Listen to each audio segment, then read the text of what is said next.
everybody. Happy Wednesday. Yeah. Here we are once again doing this damn show. Yeah. This is going to be a good one. This is going to be about gangsters. St. Valentine's Day Massacre. Yes, because for Valentine's Day. Valentine's Day is coming up this weekend. Yeah. I did put up a couple of kind of killer couple ideas in the polls, but this one won. Now I will note that I'm 99% sure we did a show about Al Capone. Yeah. And I'm 100% sure that we did a show about Prohibition. So there will be some slight overlap. However, we have not done a show specifically about the St. Valentine's Day Massacre or really about the rivalry that fostered it, allegedly. Yeah, this was kind of a turning point in American history in terms of gangster. Big time. It was, gangsters were kind of, people liked gangsters. They were given, up until this point, they were giving people what they wanted. Nobody wanted Prohibition. Yeah. And gangsters of this era, a lot of them, especially the high-level ones, you could have them over to your house. They were like friends with governors and the police chiefs. You know what I mean? They were somebody you could have at a party. They were popular, Han Solo type motherfuckers. Yeah. They were popular with the ladies. This shit went down and it was crossing the line, and this really started a lot of legislation about. Well, gun control, I think, had a lot to do with this. And the public turning against organized crime. That they weren't seen as like Robin Hoods anymore. They were like, man, these dudes are brutal. Because there was a bunch of executions that happened during this. Because I feel like up to this point, obviously the public knew that gangsters, because it happened all the time. You know what I mean? And had been going on even before Prohibition. But I kind of feel like specifically after Prohibition was passed, I think most people were just kind of like, as long as they get us booze, I don't really care what they do, as long as they just shoot each other. Yeah. But I think this one, even though technically they were shooting each other, because one, it was so many people at once, and two, the media published very graphic for the time, photos of the crime scene. Kind of hit home. So it kind of everyone just saw it in their face. Yeah. And we're like, oh shit, maybe that's not good. Maybe these aren't people that we should be just letting slide. You know what I mean? Because that's fucked up. Yeah. Which it was. You know what I mean? It was warfare. It was gang war. Gang warfare, literally. And, I don't think people were kind of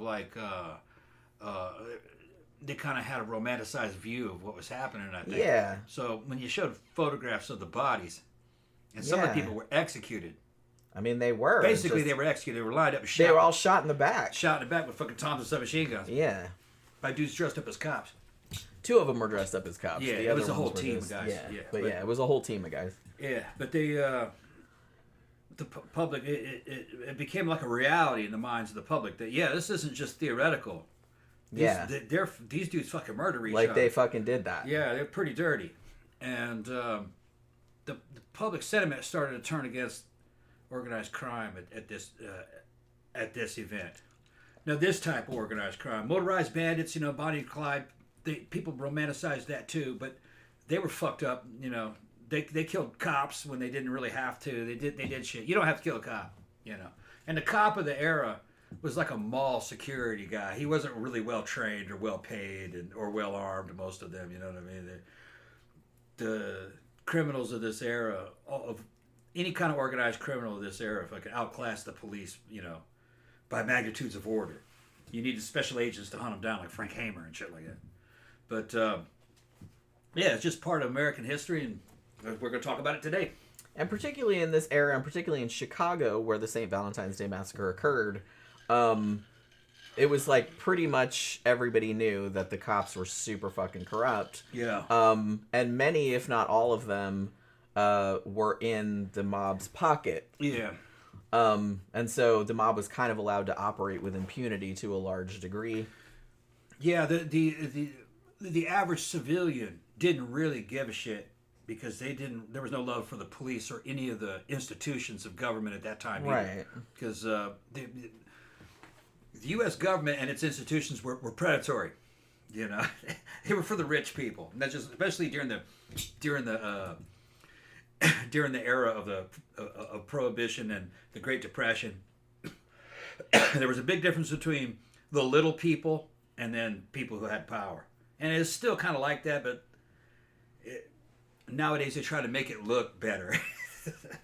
Back in this time, the public didn't give a shit, and that was the reasons why they were lionizing gangsters, and Bonnie and Clyde were lionized. Yeah. You know, and it's because people didn't see a difference between criminals and cops. Yeah, it was kind of half a dozen. About the same thing. They were all corrupt. They didn't care. Yeah, but like I said, when they saw the end result of this, like I said, particularly the very graphic photos that they showed in the papers, I think people realized, you know, they saw the reality of it and was like, oh, maybe that's not so romantic after all. Yeah. You know, Grampler says, which would be more fun, being in the Purple Gang in Detroit, who we're going to touch on briefly, in the 1930s, or being in the Gotti family in New York in the 70s. Well, I'm going to go Gotti in the 70s. Yeah, I'm going to go with the 70s, because at least you got, like, some modern conveniences. More money. Yeah. Better access to better women, better cars, better drugs, probably. Better drugs, yeah. Yeah, just better everything. 20s and 30s gangsters were, by today's standards, living kind of rough. I mean, well, that's not modern America. Yeah.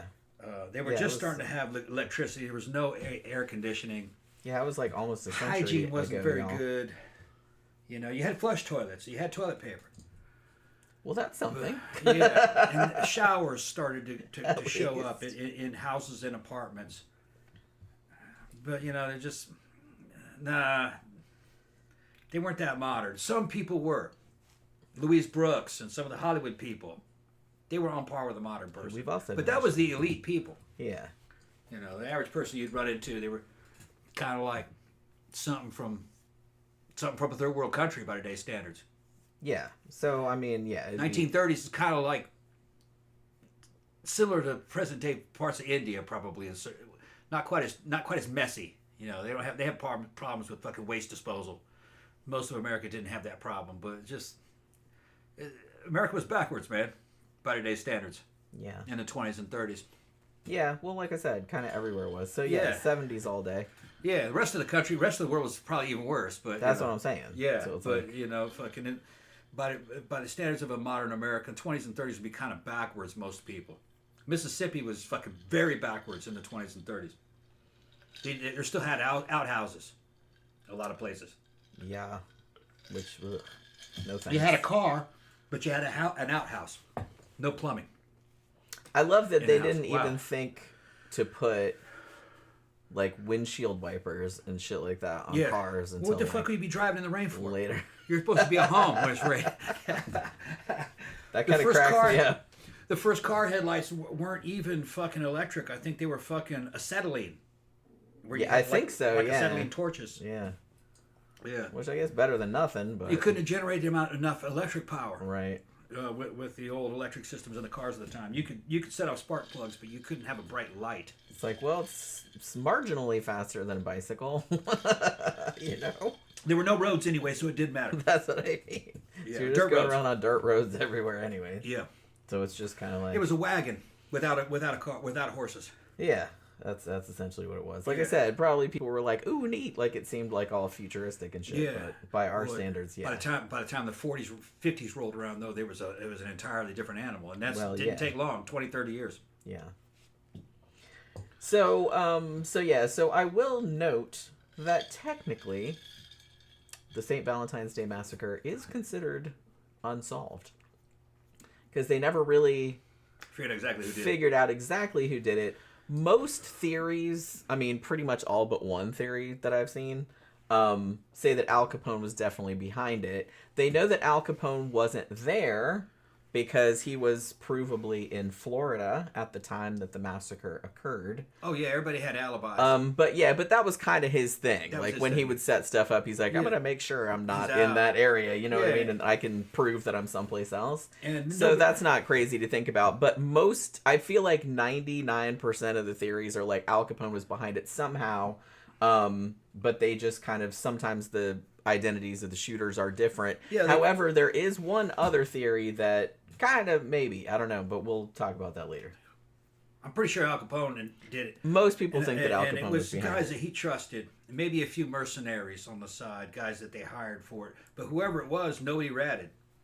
So they were trustworthy guys. Which is crazy because even though, and I'm not sure, I mean, I'm sure most people that know anything about like gangsters and Chicago crime and everything probably know this, but of the 7 dudes killed in the St. Valentine's Day Massacre, 6 of them were killed outright, and one of them lived for a few hours and would not say who shot him. Well, it's against the code. So that's how hardcore you don't that gangster code was. You don't snitch. You don't no even matter rat out what. enemy gangsters. Nope. You don't even rat out enemy gangsters. He wouldn't tell him. He had a chance to, and he didn't. That's a sign of a rat, and a rat is the fucking Is lowest the of lowest the low. thing, yeah. And this is between gangsters and their world. You never tell the cops even what an enemy gangster did to you. That's not his fight. Nope. So there was an element of fucking... These dudes were experienced, and a lot of them were cops, and a lot of them were veterans. They knew exactly what they were doing. It's where the money was, and they had a culture, and they had their own ways of doing things. I would say it was honorable. Wasn't legal. No. But that's part of it. In special operations, a lot of these black operations that Delta and Delta Force and fucking Special Forces do, they're not legal either. If they got caught for that shit, if another country caught them, they'd fucking try them as criminals. Just because they're a commando doesn't make it legal. So it's the same thing. They're like special forces operating behind enemy lines. That's the way they see themselves. Yeah. So yeah, that's pretty hardcore. That, like I said, even if given the opportunity, because he could talk, he was shot to shit, but he would still live for several hours. And they asked him, like, yeah, who did this? And he's like, nobody. Fuck you. Yeah, I ain't telling you. He said, nobody shot me. Nobody shot me. That's what he said. It was all just a hallucination. No one shot I'm not here. He was shot, like 6 times or something like that. Nobody shot me. Yeah. That's hardcore. Like I said, that is hardcore. Well, it's for the honor of his gang. Yeah. He doesn't want to represent a gang of rats. That's none of the cops' business. Yeah. That's the attitude. True it's okay. that. He's all in. Just goes to show. Yeah. Just goes to We show. need honor like that in modern day criminals. Dudes that fucking nowadays they ain't shit. Run around shooting old ladies for fucking nothing and crap like that. No, these dudes these guys were pros to the death. Gramthur says Gramthur's was a special agent for 16 out of his 27 years in law enforcement. Yep. The other 11 were in patrol. Thankfully, never had to pull the trigger.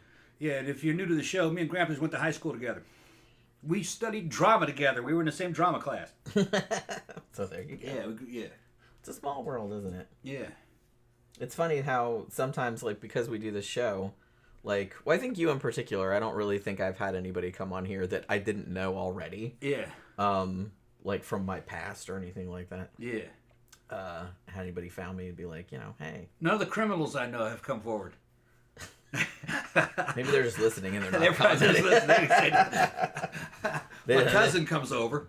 He's a bank robber. Not anymore. Not anymore, Well, yeah. that we know of. No. Sorry. He did his time.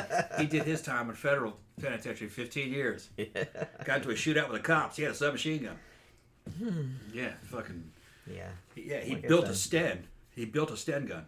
That's funny. Yeah, he didn't shoot anybody. I mean, it's not funny. He was just holding them off. It's kind of funny. Yeah. You know what I He mean? started running out of ammo and he started negotiating with him. He was okay, I'm coming out. Walked out unarmed. Should have brought more ammo, but oh Yeah, well. well, they had him cornered. Yeah. They had him cornered. He was fucking laying down some suppressive fire at a place to let him, because he was trying to keep him from coming down to where he was. Right. And they didn't want to run in there after him, but he was running out. So a lot of communication opened up. I'll ask him exactly how it happened. He started negotiating with him. He goes, I haven't killed anybody, have you? He says, no, you haven't killed anybody. Yeah. He says, okay, I'm coming out then. Okay. Because I just don't want to spend life in prison. He says, no, you're not facing life. It's He says, fine. okay, I'm coming out then. Yeah. Bees Nest said, I used to rob jewelry stores after the army. Yeah, it doesn't fucking doubt me the fucking crazy shit you've been doing. But I don't think I've never stolen anything of any value, so just never crossed my mind. yeah, you know what I mean? usually there's nothing I've valuable thought about enough robbing to a steal. bank just to get like money, but I don't. It sounds like It's not too, as much money as you think. No, it's not. It sounds like too much work. Yeah, It's like not worth it. you have to go for the tellers. And here's the thing, he was a novice when he did that shit. A pro would have done a note job, and just gone for the tellers. Well, yeah. Because it's non-violent, you get a lot less time when you get caught for it. Because you don't have a gun. Right. You just do it. You just hand over. Well, yeah. Even I know that, and I'm not. Right. Now you're not going to get as many. You might get $6,000, $7,000. But you do it multiple times, and you know what I mean. They're insured anyway. You'd have to do it a bunch. It's only a matter of time before they catch you. They've had some dudes that have got away for a long time. One of them was an old. We'd done shows on some of these guys. Yeah. Old man that was really good at it. He got caught eventually later, but I think he stole several $1 million over the years. This family never knew he was a bank robber. Remember that? He told him he had another job. He had to leave. Tell him he was going to work. I have another job. Remember that guy? He had another job. He lost his job a long time ago. Old white guy. Gotta go rob a bank. He's robbing a bank from a bicycle. You know what I mean? Yeah. He'd leave, and they never could figure out how he was getting out. He had a bicycle. Well, yeah, because they're not looking for that. Looking for bicycle. They're looking for a getaway car. Yeah. Hey, we got a super chat from Granthers. I've been a viewer for 6 years now. Keep on keeping on. Thank you very much. Long time. Yeah, I know. Man, time's just flying by, isn't it? I know. It's ridiculous. Like I said, this summer will be the 10-year anniversary of the show. Yeah, let me straighten some shit out. Very rarely do we go through comments on the videos, but last night I was going through some of the past couple months worth of shows, and somebody, I had to fucking block him, was in there swearing up and down that we were AI. I wish I was AI. Yeah, this is an AI show. And his evidence that I was AI is because I said the word rape and got away with it. But people don't realize, just because other people self-censor that word. Yeah, they're not gonna fuck with you about that. No. They would only do that to a very large channel that they wanted gone, probably. The only time, I mean, for a little we can say while, anything. They don't. I really haven't had any videos, and they don't really do. Sometimes they'll demonetize stuff. But I haven't had that happen in a long time. Yeah. I haven't had a video... Even when we talk about fucking serial killers and all this other kind of shit, like pedo shit, I haven't had anything demonetized in a long time. Now, I do, when I go in there to rate it, I always just say... I mean, we're not showing anything. We're just talking about it. So I'll say, swearing, maybe shocking content... Yeah. But I've gotten through. Yeah. So nobody gets blocked, but I vanish you from the channel if you say crazy shit. All right. And look, I'm not AI. I actually looked. That person might maybe be schizophrenic. Yeah. There were too many damn comments for that same dude. I mean, maybe they're just mentally ill. He said they don't look that way. Oh, he said this and that. It's AI. Yes, I'm definitely this is AI. Yeah, this is a bot channel. Yeah. That's the best. Yeah, this is a bot channel. That is one of the funniest comments I think we've ever said, gotten. This bitch is dangerous. I fucking silenced it. I never heard anything like that. Right? I never heard like that. I was like, what a weird fucking thing to say. I said, we've been doing this show since before AI was like any good. It was somebody who didn't know the show. I guess. I mean, we didn't start live streaming until later. Yeah. But...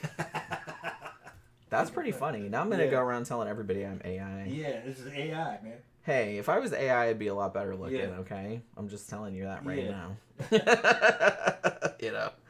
So, I'd have, like, wings and shit. All right, so let's kind of get into... We'll talk a little bit about the context behind it. Like I said, we've already done a whole ass show on Prohibition... but obviously we need like a little bit of a refresher because that's kind of maybe one of the things that sort of led up to this whole shit show. So as we all know, or at least we know if we live in the United States, there was the ratification of the 18th Amendment in 1920. And this, known popularly as Prohibition, essentially banned the manufacture, distribution, importation, and sale of alcoholic beverages, and that meant anything over 0.5% alcohol. So yeah, that's what that was. Now, obviously, organized crime existed prior to Prohibition. They just were involved in different rackets, mostly brothels, gambling, just shit like that, racketeering, just big heists and things of that nature. However, Prohibition opened up a whole ass new market, and really caused organized crime. And I think we mentioned this on the Prohibition show. it really made organized crime just go through the fucking roof because everybody wanted booze. Yeah. Not everybody gambles, not everybody goes to brothels, but most people drink, particularly in the United States at that time. And if you suddenly say you can't drink anymore, people will be like, "Fuck you! I'm not gonna do what you tell me." So, so obviously all of these gangs and stuff like that were like, "Ooh, here's a lucrative new business opportunity," and they got right on it, getting involved in the illegal liquor trade. Yeah, if you make anything illegal in the United States, you've just given license to make a shit ton of money on it. I've heard Europeans make comments about the problems in America, and they say, well, why don't they just ban this and just make this illegal? That only works. It doesn't work. That too would good. never work. None of that works in America. For example, guns. They said, why don't you just ban guns? And they said, because this is in Japan. Okay, you could fly bombers over Japan and drop millions of guns on Japan, and those people would pick them all up and turn them into the police. Well, they weren't raised around that culture. Shit. It has nothing to do with what's right or wrong or what legal or illegal. It has to do with the culture. And in American culture, being defiant and doing what we want to do is part of American culture. Right? It just crime is rampant here. Most of it's harmless. The average American doesn't know really what's legal or illegal. They know you're not supposed to steal. You're not supposed to rape people. You're not supposed to fucking rob. Well, some people don't seem to know. Some people don't give a shit about that. But fucking, they know. But we have so many laws and all the letters of the law. A person could come into your house, and even if you're a good person, find something in there to lock you up with. Yeah, particularly, I kind of feel like particularly surrounding kind of lower level drugs and things like that, because the laws are different from state to state, even county to county sometimes. And people are moving around, and shit is not uniformly enforced. It's just... Do you know that, like, some places, I think, and I'm not sure if it's still like this, but a few years back, like, in some places in Alabama and stuff like that, you're not, like, allowed to sell, like, dildos. Yeah, weird shit. Because I used to have an Amazon store, like, selling sex toys and stuff, and they wouldn't ship there. Like, they wouldn't ship to some places in Alabama and some parts of Texas, too, I think. Yeah, weird, because I was just like, okay. Weird laws. Weird laws that are on the books that probably they have no way of actually enforcing. It's just something... Yeah, it's like, what are they going to do? Raid your house? And it's like, you've got a dick in here. Oh, my God, a rubber dick. We can't have that. I was like, oh my God, we get in so much trouble. Yeah, but no, you're never gonna really change things abruptly in the United States. It's just ain't gonna happen. Fucking, you could take every gun out of the United States, and then the next year they'd all be back, and you'd have fucking gun kingpins and people that know how to make them, and fucking there'd be it would backfire. Children would be able to buy guns through dealers. It's just, let's get machine guns and suppressors now because the penalty's the same for a revolver as it is a machine gun with a silencer. So let's buy that. And all the ammo would be made in underground fucking places. Our organized crime is fucking genius. They can make submarines. They can make designer fucking drugs. They can make anything because you have talent here, intelligence, and technology. So all you're doing is taking the business away from kind of honest people and handing it over to organized crime. And then all the same people that were doing the honest way, they go, whoa, I guess we work for these guys now. They would just go to work for those underground places. And then go, yeah, this is the way to go because now we're making 10 times the amount of money. Yeah, because you're just making a huge profit. You make a huge profit. Which, as we see, that's exactly what happened. We live in Florida. We know. Florida's skyline was built on cocaine. If cocaine was not illegal, there wouldn't be a Florida. At least a South Florida. Yeah, because this is where all the cocaine came into the United States from. This is why Miami Vice was a show. Yeah. All right. So if you make something illegal, you're just going to make criminals rich. That's essentially. And you're losing control of it now. So there isn't the white boy mentality of we're going to make this illegal. No, because the cops are crooked, the judges are crooked, the people are crooked, and they're just going to make money. They'll make it illegal so they can invest into the underground business and make dirty money on it. That's another thing that they'll do. It's all a complicated game from that movie. Fucking that XTC song. The XTC song from Bavaria. No matter what you do, there's a response. The enemy has a vote. No matter what you want, someone else is going to learn how to twist it and make money on that. So you just can't control it. This is Conan world. like I said, there's a reason why people still talk about Prohibition being like the largest failed. Like I said, yeah. It's kind of different. War on drugs, fail. War on drugs, also a fail. Although, like I said, I don't think it was quite as drastic as Prohibition, just because drug use isn't as widespread as drinking is. Right. But you know, Prohibition, when you take away something that I don't even know what the percentage was, but like I said, I think less people drink now than did then, but back then most people drank alcohol. Yeah. So just suddenly blanket saying you can't have it anymore, you know, people were like, fuck that, and they just like did it anyway, and they just had to, and like I said, all you did was make criminals rich because they were just like, woohoo, like new fucking... Read what Gramper said about Trenton. That's where me and him fucking were kind of living when we were going to high school for a couple... I was there for a couple of years. He grew up there. Talk about Trenton. Yeah, I see it. Trenton was a well-known crossing for Canadian whiskey back in Prohibition. Smugglers would drive across the frozen Detroit River during the winters and boat it over in the summer. Yeah. Yeah, so some of the most prosperous areas of Michigan were because of bootlegging. Yeah. That's really where it was rooted in. Purple Gang was fucking... They were like, when we were kids, that was kind of like a legend. That's like that was the they do get a little bit of a mention here in this. The Irish Mafia, basically. The Irish booze mafia in Detroit. Yeah, Grafter says in Central Florida, it's all built on the Florida Project money, aka Disney World. Mm-hmm. Yeah, because like I said, when I was a kid, prior to Disney World was built in 1971, which was the year before I was born. And prior to that, Orlando was kind of like not really much of anything. Like it was kind of like a really small town. A lot of it was swampland. But once Disney World came there, like filled in the swamp and then like the whole kind of city built up. It's not a massive city, but it's a lot bigger than it used to be. That's for sure. And Disney World and all of its holdings are basically Vault Tech from Fallout. It's basically that. The American culture brought to you by Disney, by Vault Tech. It's the corporate view. Like I said, it's a massive. It's a massive. They can have their own complex. nuclear. They can have their own. Because it's not just Disney World. They have a celebration. They have a fuck ton of theme parks. It's not just Disney World. Yeah, they have. They have Epcot. They have Animal Kingdom. They have that water park, whatever all the fuck cruise it's called. ships. They have the cruise ship. They have Downtown Disney, which is not called that anymore. I can't remember what it's called now.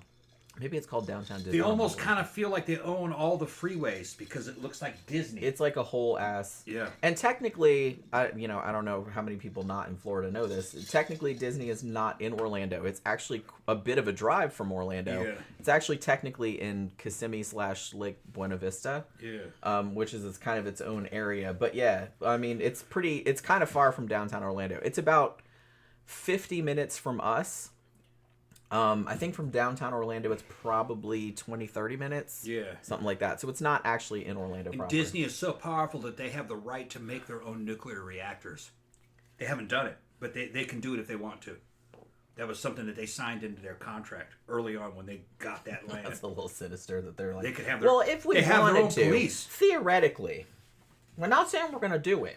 Yeah. Well, it was in the 50s when they were cutting that. Yeah, the 50s and 60s, and they were like, well, if we're going to build all this shit, we should be able to make our own power supply, and nuclear is the way of the future. Okay, nuclear power. They can build a nuclear power plant if they want to. They have their own police. That's the wild shit. They're real cops too. It's not a fake cop. They got guns. They got real law enforcement training, and it's a police force that polices Disney, the corporate world. Weird. But, nothing else like it. And fucking, I never liked the Magic Kingdom, but we went to that fucking... Animal Kingdom. I liked it. I thought it was a lot better than Animal Kingdom's super fun. I'm still going to give it to Universal. We always talk about Disney. Universal's even better. Well, we haven't been to Universal since they built that new big 4 theme park I want to see Mario World. Which, and I want to see, like, the Dark Universe world. That looks cool as shit. But, I'm still going to put Universal. One of these days, we'll go back. We haven't been for several years. Probably a decade. It's a couple $100 a person to go.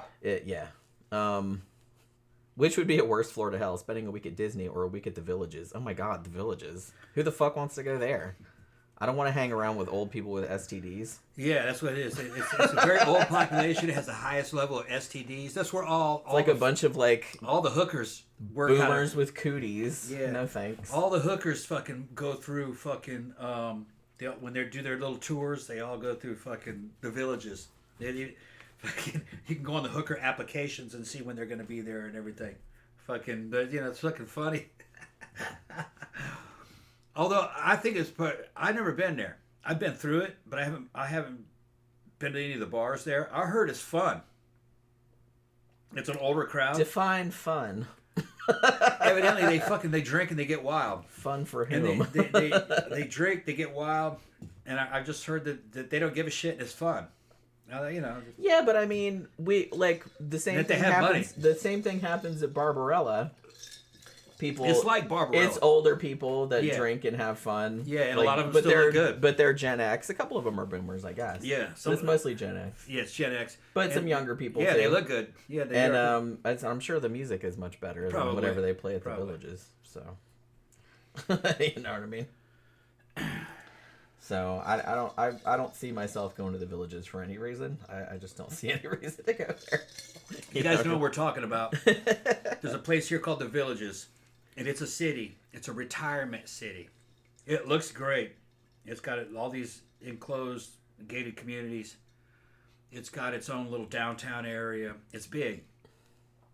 It's kind of like a Disney. In a way, it's kind of like except there's no rides. It's kind of like a theme park, but it's bars and housing complexes and golf courses and shit. It's just the Villages, and it has a lot of disposable income. Older people. Most of those communities, you have to be over 50 to buy a house in there. I think it's over 55. Although I could be wrong about that. What's that? I think it's 55 plus. 55 plus? Okay. I'm pretty sure. 55 plus. But it might be 50, I'm not sure, but I thought it was 55. Yeah, they're looking, you have to be older and have to have money. And there's got their own little HOAs. And there's a bunch of weird facts. It's been there for a long time. And like one of the weird facts is that the highest rate of STDs. Yeah, that's why we make jokes about it. It has the highest rate of disorderly conduct, and the shit that you hear, like... I believe it. One of the ones is like outside one of the gated communities. They had a fountain, and there was 3 or 4 people in their 50s and 60s, nude, drunk off their asses, fucking in the fountain. Yeah. In broad daylight. They lived in there. Old rich people fucking in the fountain, drunk off their ass. I mean, I can't criticize too much. They got nothing to lose. We're in our 50s. Yeah. And we do shit like that. Fucked on the golf course. Fuck on the golf course. In this neighborhood. Yeah, Jenny's trying to get me to fucking in the middle of the the club. Not in the middle of the day though. Jen's been drunk. It was at night. Jen's been drunk trying to pull me into the fucking bathroom with all the girls and shit, trying to get busy in the middle of the club. I said, man, we're gonna get in trouble. And I got enough pull to get away with it. But, yeah, I don't think they would kick us out. They'd be like, you guys knock that off. Knock that off. You do it. You know what I mean? Yeah, Jen trying to pull her girlfriends out there to the fucking parked car. Yeah, well, you know. Like, yeah. And then they always chicken out. I'm not going to make them. Yeah, they chicken out. They do, kind of. They're scaring me. They should be. No, I'm just kidding. So, yeah, Florida's fucking fun. There's a reason why all the porn's shot here. Well, plus it's like warm and you're not freezing your ass off. Yeah, like, and you got good backgrounds. And fucking houses have pools and shit. Gramther says, Gramther and family are headed to the Villages March 11th to 13th to visit 74-year-old friend and family. We'll report back. You can have fun at the Villages. You can have fun. Give us a full report when you come back. If you do anything crazy, like having sex in a fountain, film it. I've heard good things about the Village. Evidently, the restaurants and the food's really good. They got all kinds of cool shit to do, and the bars are good. A lot of bikers go there. Older boomer bikers and their Harleys and shit. I've been wanting to go down there just for some of the biker stuff. It could go either way. You still need to try out the new Ace Cafe. Yeah, I haven't been to the new Ace Cafe. Haven't been there. But, you know. Building the bike. My fourth one. Yeah, he hadn't been to the biker bar or anything. No, my biker activity has been building that RD350. Yeah. It's a race bike. It's a badass. I'm fucking posting it online in the RD forums. They're like, that's the best one I've seen so far. Handmade aluminum race tanks. It looks like a fucking Formula One. Basically, it's a Formula One race bike from 1973. That's what it looks like. It's going to be awesome. Graham is 56. Maybe he'll be so impressed with Villages he'll drop a down payment during the visit. Yeah. That's where you go, man. We'll see. That's where you go when you're older. It might be... I don't know, man. It's like that kind of shit. It doesn't so much the idea of it doesn't sound bad. It's just kind of like I don't know if I would really vibe with the other people there is what I'm more worried about. It depends. I'm sure it's a bunch of different cliques. Fucking villages is where you go if you got a bunch of money and you want to party for your final fucking few decades. Do some swinging. Evidently, but you could do that at other places. You could do it at other places, but they're all down there fucking each other and having parties and I kind of feel like some of them, it's boomers tend to not have taken care of themselves as good, right? As the if we're gonna swing, we're gonna go to fucking the real swing club down here. We'd go to like Secrets. Fucking Secrets or whatever. Yeah, you got people in their fucking 20s and 30s. There might be more places than that, but I think that's kind of the most famous one or the most popular one. Secrets is where all the porn stars go. Yeah. But because they can't go to a normal club. Like I said, I've heard that it's fun, but it's just, and we get invited to go. They're always invited, yeah. Because we have some friends that are like regulars there. They're big into this, yeah. But we've never been. Yeah. It's like I said, it seems kind of expensive, but you got to buy a membership. It's not open to the public. Yeah, well, for obvious reasons. Yeah. Because they don't want a bunch of randos like wandering around. That would be bad. All right, so how did we get so distracted? So why do I ask that question like every single time? Yeah. Oh, because we're talking about making something illegal and plus like drinking and shit like that. So what ended up happening, as most people know, because of Prohibition and because the organized crime got in on it and we're like, woohoo, here's like a new big lucrative source of business, and this, not surprisingly, also brought with it a drastic increase in crime. It has been estimated that the murder rate in Chicago, again, where the St. Valentine's Day Massacre occurred, rose 21% during Prohibition. And that was largely because of gang members, like, shooting each other up. And I will note, too, that, like, a lot of times when the gangs were trying to, like, whack, like, a member of a rival gang, they weren't super, super discriminate. Like, sometimes they would shoot up, like, a diner or a hotel or something like that if they knew the person was going to be there. So, innocent people did get caught in the crossfire. It doesn't seem like they were that concerned about trying to prevent that. Yeah, they had shitheads doing stuff. Yeah. Random drive-bys. That was it was very common. Very common. I don't understand the thinking about it. I don't understand the thinking behind it. You would think that they would know there would be blowback. So the only thing that comes to mind is that there must have been some low IQ motherfuckers that really didn't think it out. That there'd be backlash to doing that. Yeah, they just wanted to fucking spread horror. To where maybe like they were just like, man, you better be aware of us. You better be aware of us. We don't even give a shit. Well, we don't even give a shit. It's something like that. But that's not really how you should do it. No. Well, like I said, I don't think most people really care all that much about criminals shooting other criminals. Yeah. Because it's like, it's trash taking itself out. You know what I mean? Yeah. But when you're just doing shit indiscriminately like that, you're gonna have a bad time. Most professionals don't go after civilians. No, why would you? Yeah, because that will come back on you. Yeah. And you're putting your organization in jeopardy. Yeah, it's a dumb thing to do because they're just trying to make money. Yeah, when they whack people, that's not their main. Right. That's not their main thing. It's like they're just whacking people because those people are in the way or they fuck them over or something like that. Their main thing is like to make money through illegal activities. When one organized criminal kills another organized criminal, the basic response from law enforcement is like, we think we know what organization was behind this. If we can find the exact trigger man, maybe we can put some guys behind. Use this as an excuse to put that guy away, but he'll just be replaced by another one anyway. Yeah. And they're like the general public hasn't been harmed. These guys are willing combatants. So we'll just see what happens. So they're not aggressively pursuing it. It's not like you went and raped and murdered a 13-year-old girl. Yeah, like a completely innocent person. Because they're going to be hell-bent on finding your ass. Yeah. But when gangsters shoot... And also, because they're gangsters, there's a code of silence, obviously. So even if it's a rival gang that did it, no one's going to rat on that person. So it's Yeah. going to be a huge pain in the ass to even investigate it. So I Yeah. kind of feel like a lot of cops didn't even bother. Yeah, what they do is they wait for somebody to get arrested and see if they go, hey, And if then you see let if they me can, go, and I'll they give could you lean on them. And yeah, look, if you let me then go, I'll do tell it. you who killed that guy. You know, it's shit like that. But trying to investigate Yeah. crimes like this in any kind of like regular capacity, time. it's kind of a waste of time, I'm gonna say.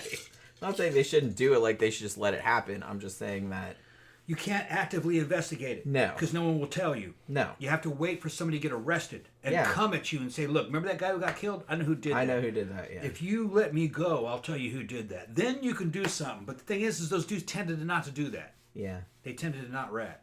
Because if somebody 'Cause they found got out, yeah, then you'd your be ass killed. would be Right, grass right, also. right. So it's like most of them kept their mouths shut.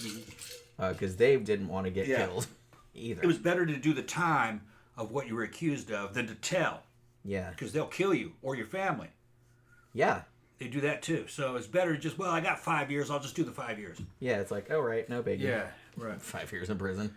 They don't give a shit about 5 years. Because I'd be out in about 3 anyway. Yeah, true. Gramther says they have 5,000 clubs at the villages. The quilting club, the hiking club, the dancing club, the Jimmy Buffett club. We should start a goth club. Well, we have that here.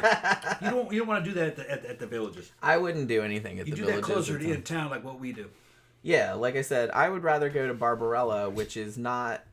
It's not all older people. It's a mix of ages. Yeah. It's pretty much from 20s Yeah. to 60s. You go to the villages, you go to those bars there, you're going to be fucking wasting away again in Margaritaville listening to fucking Jimmy Buffett and shit. You're going to be hearing boomer music. I worked at a print shop in Yeah. Tampa. And the dude that owned the print shop was like the world's biggest Jimmy Buffett fan. Yeah, you're going to be Jimmy And Buffett. he had 2 Jimmy Buffett CDs, which were like his favorite, and he played those motherfucking things every fucking day. Yeah. Over and over. I seriously wanted to like kill myself. You're going to be hearing boomer vacation music. Yeah, I was like, That's what you're no. going to be hearing. I just did not want to hear it anymore. It was driving me crazy. And at one point when I worked there, him and this younger kid that worked there who was inexplicably also into Jimmy Buffett, even though he was like 19. And the guy that owned it was like 60 something. And they went to see Jimmy Buffett live together. And man, when they came back from that, they just would not shut the fuck up about it. And then they played the CDs even more. And then remember when he played this song? I'm like, oh my god. I didn't work there that long. I couldn't take it. Grafters, when you go down to when you go to the fucking when you go to the villages, what you look for is a southern seafood restaurant that has fucking fried oysters and catfish and shit like that. That's what you need. They'll have some good shit there. And get drunk there. That sounds yummy. Now you're making me want to go to the trough. The trough We gotta go to the trough, yeah. with 2 F's. That's how they spell it. It's like this little. It's a green, cement block restaurant. Like this, just flat. It's really ugly. But goddamn, they make some really good fucking fish sandwiches in there. It's all like, bro. Service is so. Like it's kind of slow. But the food's really good. You know what I mean? We just haven't been in a while. And it's actually not that far from here. It's kind of downtowny, Eustis-y area, kind of. And it's kind of a biker-y hangout. It's got a big full bar in it, too. But it's mostly a restaurant. But yeah, it's called The Trough.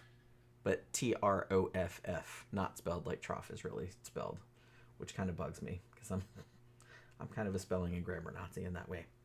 So let's see, where was I? Okay, so obviously crime went up drastically during Prohibition because organized crime got in on the deal as they would because you could make like a fuck ton of money. So everybody knows about Al Capone, obviously. I think we did a whole last show about him. Now he was the head of the Chicago outfit, which is kind of what most people think of when they think about Chicago gangsters of this era, like Italian mob. However, their largest rivals were called the North Side Gang, and because they were based in the north side of Chicago. And this was largely an Irish gang. There were some Polish guys in there too, but it was largely Irish. And the head of this, at least at the time that the St. Valentine's Day Massacre occurred, was George Bugs Moran. Called Bugs because, as far as I could determine, at that time, Bugs was kind of a synonym or like slang for like crazy. You know what I mean? Like he was kind of crazy. Because he was kind of known for having a real hot temper and kind of like flipping out and doing violent shit. You know what I mean? So kind of crazy. And he had this real intense stare. And so they started calling him Bugs, and that's what stuck. So like I said, he kind of worked his way up as Al Capone did also. But at the time of the St. Valentine's Day Massacre, he was the head of the North Side Gang, which, 7 of them were killed in the massacre. But not him, because he didn't show up. He was running late, like for this meeting that they had supposedly arranged. But as I said, most people think that probably he was the target. But because he wasn't there, there's been speculation. Now, so the North Side Gang was actually, after the Chicago outfit, which was Al Capone's thing, they were like the second most powerful gang in Chicago in the 1920s. And they did pretty much the same shit that, organized crime that the Chicago outfit did. Bootlegging was their big thing. They ran speakeasies and, they did gambling stuff. Racketeering was another big one. They would do hijacking, things of that nature. Now, the two gangs, it's weird because, I don't know if it's weird, but the two gangs had kind of been rivals and fighting with each other since the mid-1920s. Now, around that time, in 1925, the head of the Northside Gang at that time was a dude named Jaime Weiss. And he actually attempted to assassinate Al Capone in January of 1925. Now, Al Capone was only second in command then. Johnny Torrio was the head of the Chicago outfit at that time. But he did not succeed. Like, basically, Jaime Weiss, shot at Al Capone's car, and the driver was wounded, not killed, but Al Capone didn't have a scratch on him. So many people tried to kill Al Capone, and he just, would escape with, not a scratch on him. It's crazy. So like I said, the rivalry went back a while, at least until the mid-1920s. Also, I will say that about a year and a half or so later, in September of 1926, Al Capone was living in the Hawthorne Hotel, which was actually in Cicero, Illinois. And when he was in the dining room, this car goes by outside with a dude, on the running board of the car, and he was firing blanks, from a machine gun into the air, to make a noise, to get their attention. So Al Capone says, I'm going to go see what that is, which is exactly what they wanted him to do. So he decides to go outside, but his bodyguard is no, don't do that, and pushes him down to the ground. And, it's probably, I don't know if I'd say it was a good thing he did. It was a good thing for him, because shortly after that, a whole bunch of cars that drive past firing machine guns that were very much not loaded with blanks and shot into the building. Now, did his job. Yeah. Crazily, they estimate that over 1,000 rounds were fired in this, because it was 10 cars with a bunch of dudes. Yeah, that's easy to do. No one died, amazingly. There were a few injuries, but nobody died, and Al Capone, again, did not have a scratch on him. Now, he actually ended up paying the medical bills of some of the people that were injured in that little attempt. So there was that. Now, in 1928, Jaime Weiss, who, like I said, was the head of the North Side Gang at that point, was shot. This is probably how all the gangsters died, right? He was shot, and then he had a successor named Vincent Drucci, and he was also shot, the same year in 1928. And after these two dudes got shot in separate incidents, Bugs Moran, became the head of the North Side Gang. Now, the crazy thing to me is that even though these two gangs were obviously rivals and were straight up killing each other, or at least trying to, they did have kind of a business relationship with one another. For example, Al Capone, he would get shipments of Canadian whiskey, that's kind of what Granthers was talking about earlier, from the Purple Gang, who he also mentioned, who were, from Detroit. And he would get those shipments, and then he would sell that whiskey to Bugs Moran's speakeasies that he ran. Now, this went on for a little bit, but then Bugs Moran found another supplier that was going to give him the whiskey cheaper. So he terminated his agreement with Al Capone, or with the Chicago outfit, and then he started selling the cheaper whiskey, but like at the same price to the consumer, so he was making more money, right? Now, the new whiskey that he got was not the same whiskey as he had been selling, and the quality was not as good, which people kind of started to notice. They're like, well, we're paying the same price, but this is kind of shittier whiskey. So because people started complaining and didn't really want to pay for it anymore, Bugs Moran went back to Al Capone and said, hey, can we reestablish our shit that we had before with what was called Old Log Cabin was the name of the whiskey. And he's like, can we get back into doing that again? But Al Capone was like, fuck you, bro. I already have another buyer, and you already fucked that up, so no.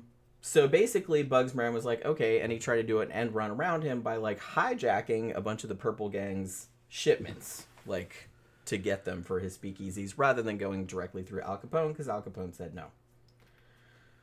So, I think we talked a little bit about the Chicago outfit on the Al Capone show, because we did do a show about Al Capone, right? Am I high, or I'm pretty sure we did? Yeah, I'm pretty sure we did. I'm pretty sure we did. It was a while back. A long time ago. But we'll give a little bit of background into the Chicago outfit as a whole, which was like his gang. Now, like most of the organized crime at the time, started out, prior to Prohibition, like prostitution largely, gambling, racketeering, that kind of stuff. The first guy that started it in the early 1900s was a guy named Big Jim Colosimo. Colosimo, not really sure. Something like that. Colosimo, probably. Yeah. And it was actually like a really big, like, well-organized gang. Now, when Prohibition started, Big Jim was still in control, and he didn't want to do bootlegging. He was just like, I don't know if we should do that, blah, blah. So, not surprisingly, he got murdered in May of 1920, probably by the guy that was like his second in command, whose name was Johnny Torrio. So Johnny Torrio then became the head of the Chicago outfit, and he moved into bootlegging as they had wanted to do. Now, he actually ended up kind of making deals with a lot of smaller gangs, and they kind of essentially started like a cartel, around Chicago. And when there was a situation in January of 1925, Jaime Weiss, who at that time was still alive, Bugs Moran, and another guy from the North Side gang ambushed Johnny Torrio and shot him. And Bugs Moran was going to do the final shot, but either the gun was empty or it jammed or something like that. And they were like, fuck, we got to get out of here. And then the North Side gang like ran off. Because they thought that Johnny Torrio would die from his injuries. But he didn't. Now, Johnny Torrio, he was in the hospital for a little while, and then he ended up spending like 9 months in prison, like on an unrelated charge. And because he was so fucked up by that ambush, that he gave the leadership of the Chicago outfit to Al Capone and moved away. He retired. Because he was just like, yeah, I didn't really enjoy being shot. Out of the game. So much. I'm just gonna get out of here. So you take it over. You have fun with that. Hey, he survived the game. Yeah. Like I said, now, and I guess he thought, well, he was really lucky because Bugs Moran was like, first we're going to shoot him, and then like it didn't go off, and then they were like, oh shit, we better get out of here before the cops show up, you know what I mean? Guns of the era were actually very good. I'd like to know exactly what it was. Probably what it really was is that he might have just run out of ammo. I'm not sure. Ran out, or didn't have a round chambered. It was probably in a fucking automatic pistol and didn't have a round chambered. Fucking pulled the trigger to the rear and pulled the hammer to the rear and pulled the trigger, and it just like an old 1911, and it went snap. But they were because there was nothing in the chamber. But they were running low on time. And look, man, it doesn't take much to rack a fucking slide and put something into somebody's skull. It may have been more like he didn't want to give him a coup de grace because it felt too much like murder. It could have been that. Maybe Might he have just been like maybe he's going to die anyway. Out. Yeah, he's probably going to die. He's going to die because he'd been shot up. Yeah. They thought he was going to die. Yeah, and he might have had like a moment of like, that dude's going to die anyway. You know what I mean? Make it look good. I'm going to fucking, fuck it. He's going to die anyway. I can't really take a guy out that cold-blooded. Maybe because he wasn't fighting back. It could have been. Might have been something like that. Nobody knows. Because it doesnn't take any time to clear a malfunction or to reload with an automatic pistol. And yeah, I mean, he could have done it. He could have done it. I think he. I don't want to say chickened out. I think he had a moment of fucking clarity. Yeah. Where he's like, that dude's gonna die, and yeah. I'm not that cold-blooded. Right. I'm just gonna let him die. Yeah, maybe he had a tiny I think it was bit of conscience. Probably more like that. I don't know. Like I said, but he put on a good show for his dudes. Yeah, he's like, I could do it. I could do it. Okay, fuck it, let's go. He's dead. I just thought it was kind of interesting though that George Moran became the head of the North Side gang after like his two previous leaders got murdered, got assassinated. Yeah. Whereas Al Capone, his previous guy almost got assassinated, but then he lived, and then he was like, fuck this, I'm out, and then moved away, and he just gave it to Al Capone. He's like, here, you take it over. I don't want to do this shit anymore. Returning fire. Gotta pee. Returning fire and killing a guy who's shooting at you or in combat, that's easy. Different. But I think shooting at a guy who was on the ground dying might have been a little too much, because I'm not buying that, oh, well, my gun jammed. Nah. I'm too familiar with the game, being the ex-Army and Army infantry and being basically a weapons specialist. I'm a fucking weapons specialist. I can build them from the ground up. I'd like to know exactly what it was he was using. Probably like something like a 1911 or a Colt 03 pocket hammerless. Beautiful fucking pistol. I had one, a little 32. That's another thing that a lot of people don't realize. During the gangster era, one of the most common pistols that were out there were 32 ACP, 32 automatic Colt pistol, which nowadays would be considered a pop gun. But in the 20s and the 30s and even to the 40s, that was the 9mm of the era. It was the most popular, the most prevalent pistol caliber was 32 ACP, and they had really high quality guns that shot that particular cartridge. One of the best would be the Colt 03 pocket hammerless, which I had one, and I never should have sold it. I sold that bitch back in the 90s. It was like a 1911, but 32. Thin, very accurate, very mild shooting pistol. Kind of like a 380, but smaller if you don't... Well, people that don't know wouldn't know anyway. But that was the 9mm of the era, and it could have been... It was something like a 32. A lot of these guys got shot up with 32 and didn't kill them. Because it's not very deadly. Easy to shoot, though. And you could give rapid headshots with them. So it's like shooting a 22. 22 with more power. But in that era, that was the basic pistol, 32 ACP. 45 ACP and 9mm were kind of like the 44 Magnums of the era. That was a big pistol calibers. We take them for granted now. Okay, that's it. Okay, so after Al Capone took over the Chicago outfit, at the time he took over, like when Johnny Torrio retired, they thought that, and this is a conservative estimate, that they were making about $105 million a year, and I believe that's in back then money, which is over $1 billion in today's money. And then by the time 1929 rolled around, Al Capone, they think that he was making personally over $40 million a year. Just him. Like, obviously, he had a lot of dudes he had to pay and shit like that. So that's kind of the background of, like, these two gangs. Like I said, they were rivals. They both controlled, north side, south side of the city. And we're kind of working together, but also kind of fucking each other over at various times. So, no one is exactly sure how the setup for the massacre occurred. The story that is most common, that you'll usually see in documentaries and stuff like that, is that the day before the massacre, February 13th, 1929, Bugs Moran got a phone call and said, hey, we hijacked a bunch of the whiskey from the Purple Gang, and we're going to sell it to you. Do you want some?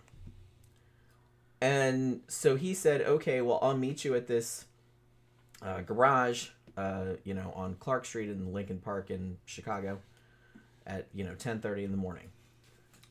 Now, whether that's what really happened, for the setup, no one's entirely sure. That's usually the story that's told. But there have been some disputes of that. They said, because like the witnesses, which we'll get into in a bit, like said that all the guys that showed up to do the shooting, other than the two that were dressed in police uniforms, all had like really nice suits on, which seems, you'd think they'd show up looking like something like they wanted to, like they were going to unload a truck. You know what I mean? Yeah.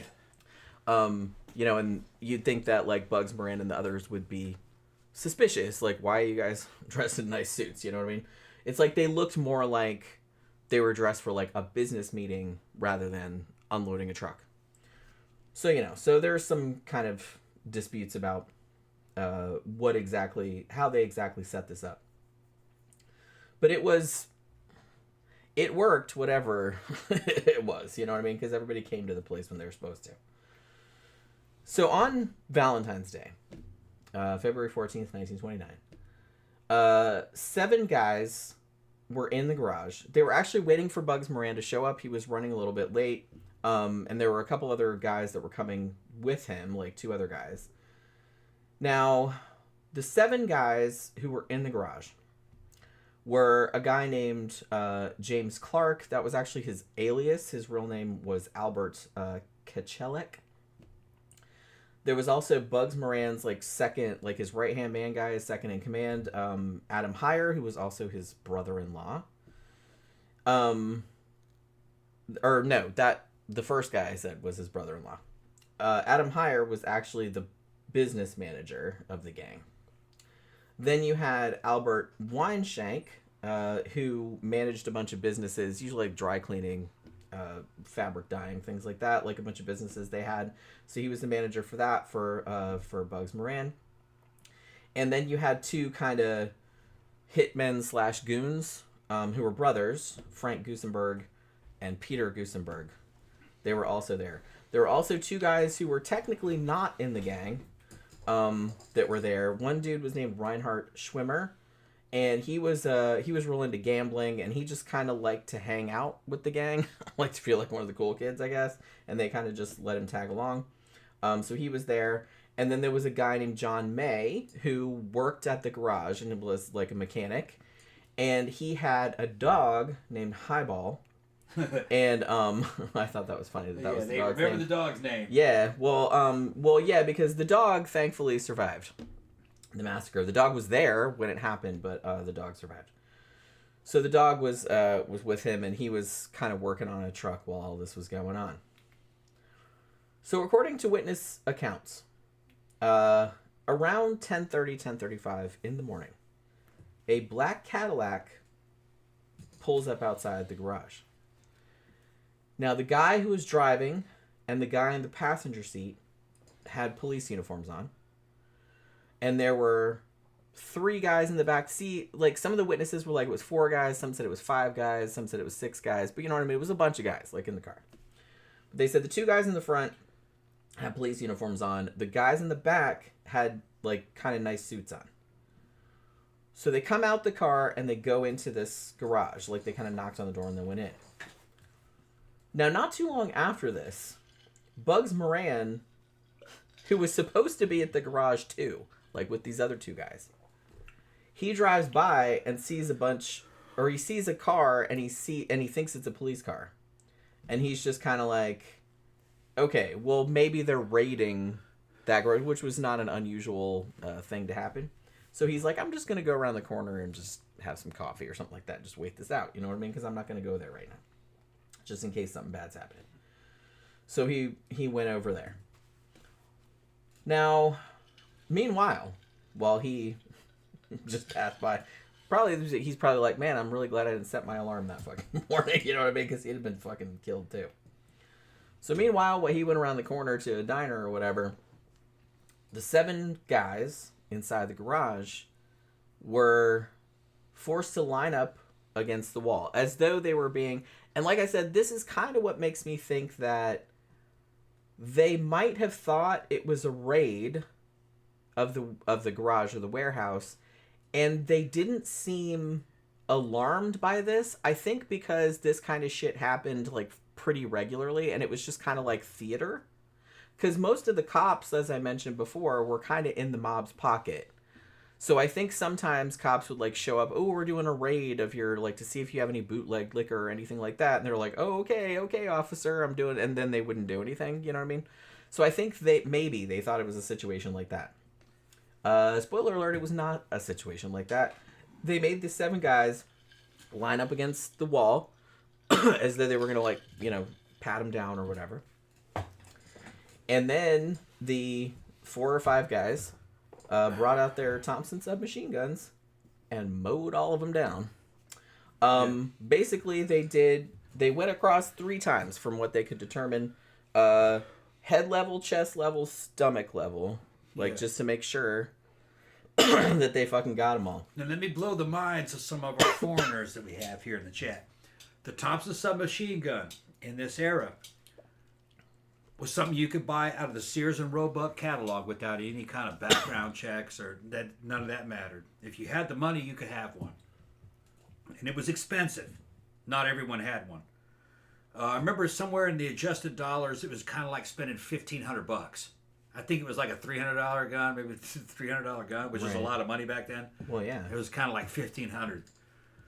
But the concept of something being fully automatic and being restricted just wasn't there. And really kind of shouldn't be there in a way. There's not any difference between that and a good semi-auto. It all depends on how good that trigger is. There was a lot of shit about the Thompson submachine gun that when you look back on it from modern eyes, the bitch was too heavy. Fucked up drum magazines that didn't work a lot. It had something called a blish mechanism in its action. It was kind of like a delayed blowback mechanism, and the principle at which it operated, which didn't do anything. It was the same as blowback, so there was no reason for the blish mechanism. It was just overbuilt, overcomplicated. It was pretty, though. It was pretty. It did work. But the military version worked a lot better with the stick magazines, simplified the blowback, got rid of the bluing and the little foregrip, and just made it, that worked better in World War II. But you guess what? It was still heavy and overbuilt. We ended up taking that and breaking it down into the M2 submachine gun, or the M3 grease gun, excuse me. And the Ford Automotive Company headlight division could make those things for like $15 a piece. So just out of stampings and fucking muffler pipe. That's how easy it is to make a submachine gun when you understand the principles. So that was the end of the Thompson submachine gun, World War II. You just couldn't make them fast enough. They were too expensive. But in this day, when they first showed up, the gangsters made them famous. Yeah, the gangsters made them famous. Because it was the first fucking submachine gun you could just buy in the U.S. And you could mow down 7 dudes. And they were pretty. They were pretty, and they were real intimidating looking, and they were just made really well, but they were just overbuilt, heavy, overcomplicated, just kind of crazy when you look at them from today. But boy, they're worth a lot of money if you've got one. They just looked cool, I guess. They just look cool as fuck. But it was that'll go a long way, I guess. They fired 45 caliber pistol cartridges. Not much you could do with that. Fucking a lot of motorized bandits didn't like them because they couldn't shoot through car bodies at the time. But just against an unarmored man, though, they'd fuck you up bad at close range. Well, yeah, like I said, if you've seen the pictures from this, which are all over the internet, I mean, they're in black and white, so they're not like horribly, but I mean, you can imagine the dudes look pretty fucked up. They didn't have hollow points back then. Everything was full metal jacket, just a solid fucking lead bullet with a copper jacket over it. So that bigger diameter and that heavy 230 grain bullet was like getting hit with a fucking sledgehammer. And it didn't have to expand like a hollow point because it was already pretty big. And if you're shooting full metal jacket ammunition at someone close range, 45 is a very good caliber. But boy, that's a lot of lead to carry around. Fucking carrying a couple drums or 7 stick magazines of 32 rounds each, that's a lot of lead. 9mm was half the weight and just as effective. The Europeans kind of had it more right, but we just did it a different way here in the U.S. Yeah, Bees Nest points out that's called the Chicago typewriter. Yeah, Chicago typewriter. Yes, yeah. it is. And they were intimidating. They had a good firing rate on them, and people who weren't used to it, and they hear that all that full auto fire. You know what I mean? You could they kind of brought fear out of people. You know? Yeah. Well, you hear all that ammunition being consumed. God, they must be killing thousands of people. No, most of that shit's missing. Yeah, well, I will say in this, because it was at such close range, I mean, the dudes were just lined up against a wall with their hands up against the wall. Because, like I said, I think they just thought they were being raided, like some bullshit raid or something. They're just like, oh, okay, whatever. And then the dudes just, like, fucking opened up on them. And they were just right there. They were only, a few yards away. And they estimated that, I mean, so they were all fucking shot up. They estimated that from the submachine guns, about 70 rounds. Yeah. One of them, at least one of them, also had a sawed-off shotgun. Oh. And that was used devastating to finish off a couple of the dudes also. Yeah, people underestimate sawed-off shotgun. A shotgun, you pull a trigger and it might be 12 fucking pellets going down there. So you don't need full auto fire. A single pull of the trigger launches 12 projectiles. You know, if it's small shot, it might be up to 60, and at close range, that's a lot. It's like a hit with a sandblaster, and it kills you deader than shit. In Europe, shotguns kind of had a fucking a more negative reputation than submachine guns did. They were seen as like savage and primitive, and like, oh my god, you pull the trigger once and fucking what, nine big pellets of 38 come out of there, or 36. Oh my god, that's ungodly. But that's just what a shotgun does, man. They're good too, but there's always a problem. Everything's a trade-off. That ammunition's big. You can't carry much of it. Rate of fire is fucking slow. You know what I mean? Like, there's a reload time, and there's no range. It's all very close range, but comparable to a submachine gun in some ways, but without the armor penetration. So you're not going to be chewing through things. But still, if you're not dealing with armor and it's close range, shotgun, fuck you up. Well, like I said, at least one of the guys here had a sawed-off shotgun. Yeah. Because I guess he was the one that came in and was like, hey, if we don't get him with the submachine guns, we'll just go shotgun him. Because he did actually like shotgun a couple of them to finish him off. Sorry, I just saw that CB came in and said, what's up, everyone? So I got to ask for clarification on this. I just got home from hospital. I dropped a server on my balls at work. Yeah. And had to go get them checked out. They are fine. Balls. But a won't hell be of a server for a few weeks. That's a hell of a server, or you got some little ass balls. Assuming that you are not joking, he's fucking with us. I need to know how you managed to drop a server on your balls. I will wait on tenterhooks for how that occurred. Is it kind of a thing where people show up at hospitals with like something weird up their butt, and then they say they fell off a ladder or something onto this shampoo bottle or whatever the fuck it was? Yeah. So all the dudes wiped out. Now, I will say, look at the fucking planning that went into this, because the two guys then, neighbors heard, like, obviously, like, pop, pop, pop, pop, and they also heard the dog, Highball, barking. So they knew something was going on over there. And then the witnesses saw the two guys dressed as cops, like, behind two of the other guys that were in suits, two of the shooters, and they had their hands up like they were being arrested. You know what I mean? So they planned all this shit ahead. So they were just kind of like, oh, we got him, whatever. And then they all get in the car, and then they take off. Yeah. Like they were arresting some people. So like I said. Yeah, Bees, talk about the drum. Yeah, the fucking 50 and the 50 round and the 75, and I think they even had 100 round drums for the fucking Thompson. That shit never survived the field. You get any dirt in that, it's going to fucking be problematic. It's going to jam. But one of the main problems with drums, and the Soviets figured out the same thing in World War II, where are you going to put them? There's no way to carry them on you in the field. So, on your head? Yeah. So a lot of times they put straps on the drum. So how many drums you going to carry? And this shit's kind of exposed, flapping and banging on you. You can't get down in the prone and roll. Stick magazine. 30 to 32 round stick magazines are a lot flatter and they're easier to carry and they're more reliable. They can you can get dirt at them and they'll still work. Drums are only good at the range, civilian use, and they look cool. And yeah, if as long as things are under ideal conditions, yeah, you can empty a drum in the civilian world, but in the military world, nah.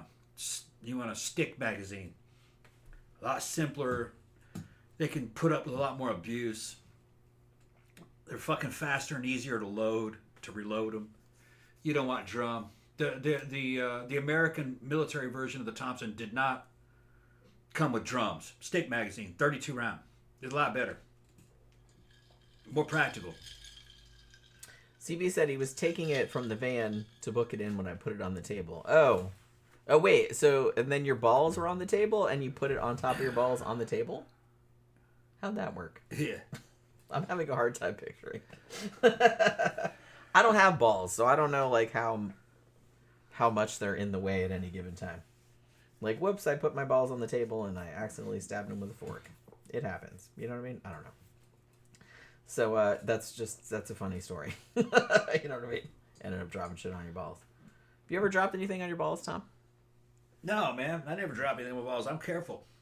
That's what I thought. I feel like most I'm dudes sitting here are. all of a sudden I drop something on They're my balls. they're Maybe very I dropped vulnerable. some Coca-Cola on my balls. Or Well, yeah, but like no, I'm talking about like something nothing heavy. No. Like yeah, I spill shit on myself like pretty much every day. You know I'm what a I mean? civilized man. I'm fucking conscious of fucking dropping shit. And now see, Zach says I've accidentally sat on mine on occasion. I think that's pretty common. Yeah. Like sitting on them. Especially like when I you said, get older. Yeah, like I said, I don't have them, so I don't know. But... I'm on HRT, so my shit's fucking all tightened back up like I'm a teenager. My shit looks like a peach. So yours are not. It's not like they don't hang like they They used don't. to. Yeah, they don't hang. They just look like a fucking. There is teenager. it's like not. I know like a teenager's fucking little. I was about to say like I know peach. this is TMI, but it's just like you know what show you're watching. Yeah, you know what show you're watching. But yeah, before you went on HRT, that shit on like HRT, they did. I mean, they didn't hang that much, but like there's a big difference. There's a big difference. Like it kind of went whoop, and they just like stuck right back. You start to look like a teenager up to your body. Yeah, you know what I mean. So yeah, they're not. Well, it makes your balls small. It's not like. No, they just make your balls small. They're just not like sagging around like old man scrote. Scrote. Yeah, it look like a fucking something hanging off the bottom of a fucking turkey.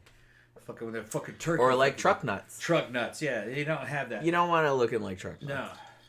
You become more youthful when you're on HRT. But yeah, like HRT will draw your ball. I mean, I guess it doesn't do it for everybody, but most of the time it does. No, it doesn't for everybody. It draws it back up to your I can body. see in porn who's on HRT just by fucking how high or low he's hanging. Like where their balls are. Yeah, that bitch on HRT. We got another super chat from Burley Kev. Thank you very much. Sup, Jen and Tom just got here. We're doing good. We're doing good. CB says my balls were above the table. I didn't see where my nuts were. Man. Okay. I mean, it happens. You know what I mean? I've I don't know.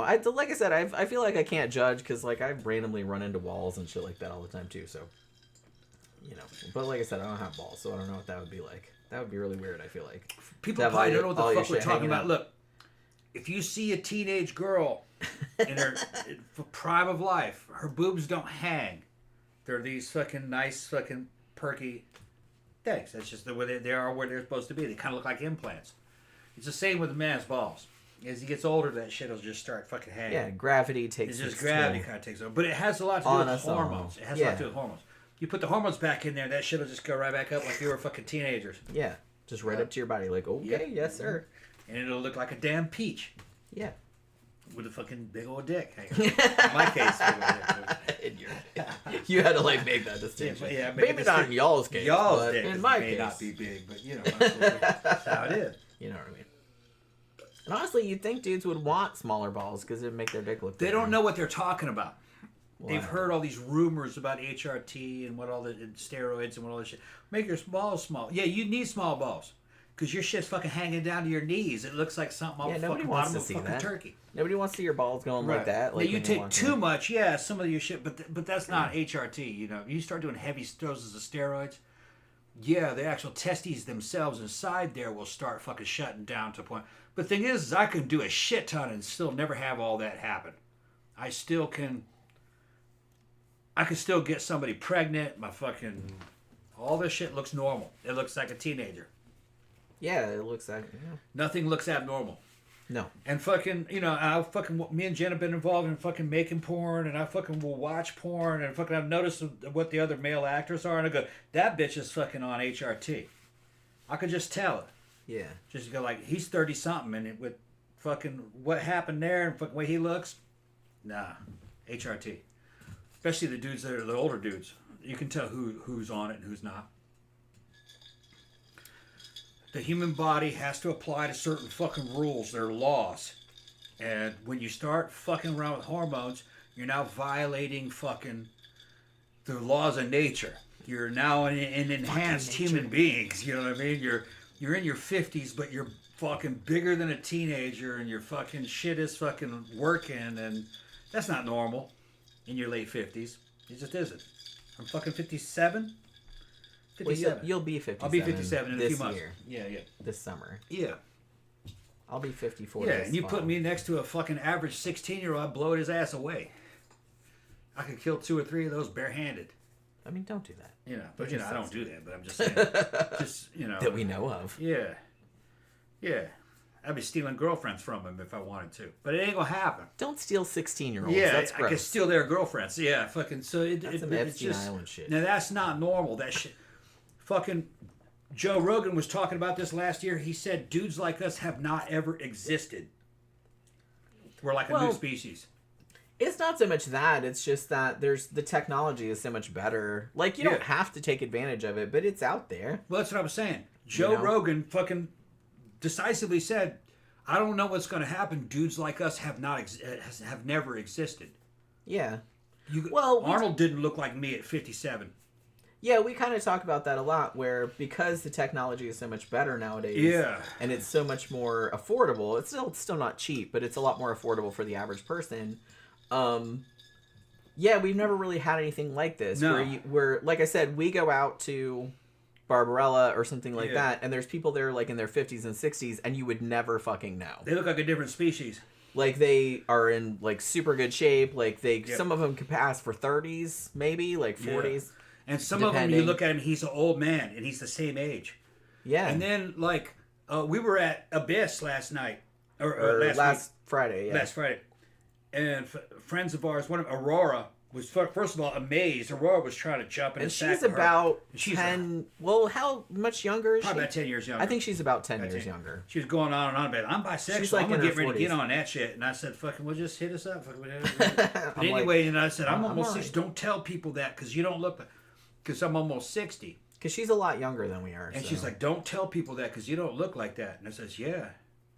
Well, yeah, like I said, when I was younger, when I thought of like a 55-year-old woman, you think of an old person, or a 60-year-old dude, like you think of like an old person, because that's what it looked like. But nowadays, like some people still do look like that, because we know some people like our age that look a lot older than us. Yeah. But you don't see it as much as you used to. No. Like people don't age the way they used to. People at the club are trying to stay on top of shit. Yeah, I mean, they're still going out. Yeah, they're still going out every week. They're still dancing their ass off. They're still drinking. They're still doing that lifestyle. I got a couple of disciples out there that fucking... One of them, haven't seen him around in a while. That was Aurora's ex. Fucking... but the other one, fucking, he's a big old goth warrior. He's my age, about 6'4", 6'5", and he's on all kinds of shit. He's starting to trim down. He's like, you're right, man. You're right. In a couple more years, he's not going to look like a young man. He's just going to look like a good-looking dude.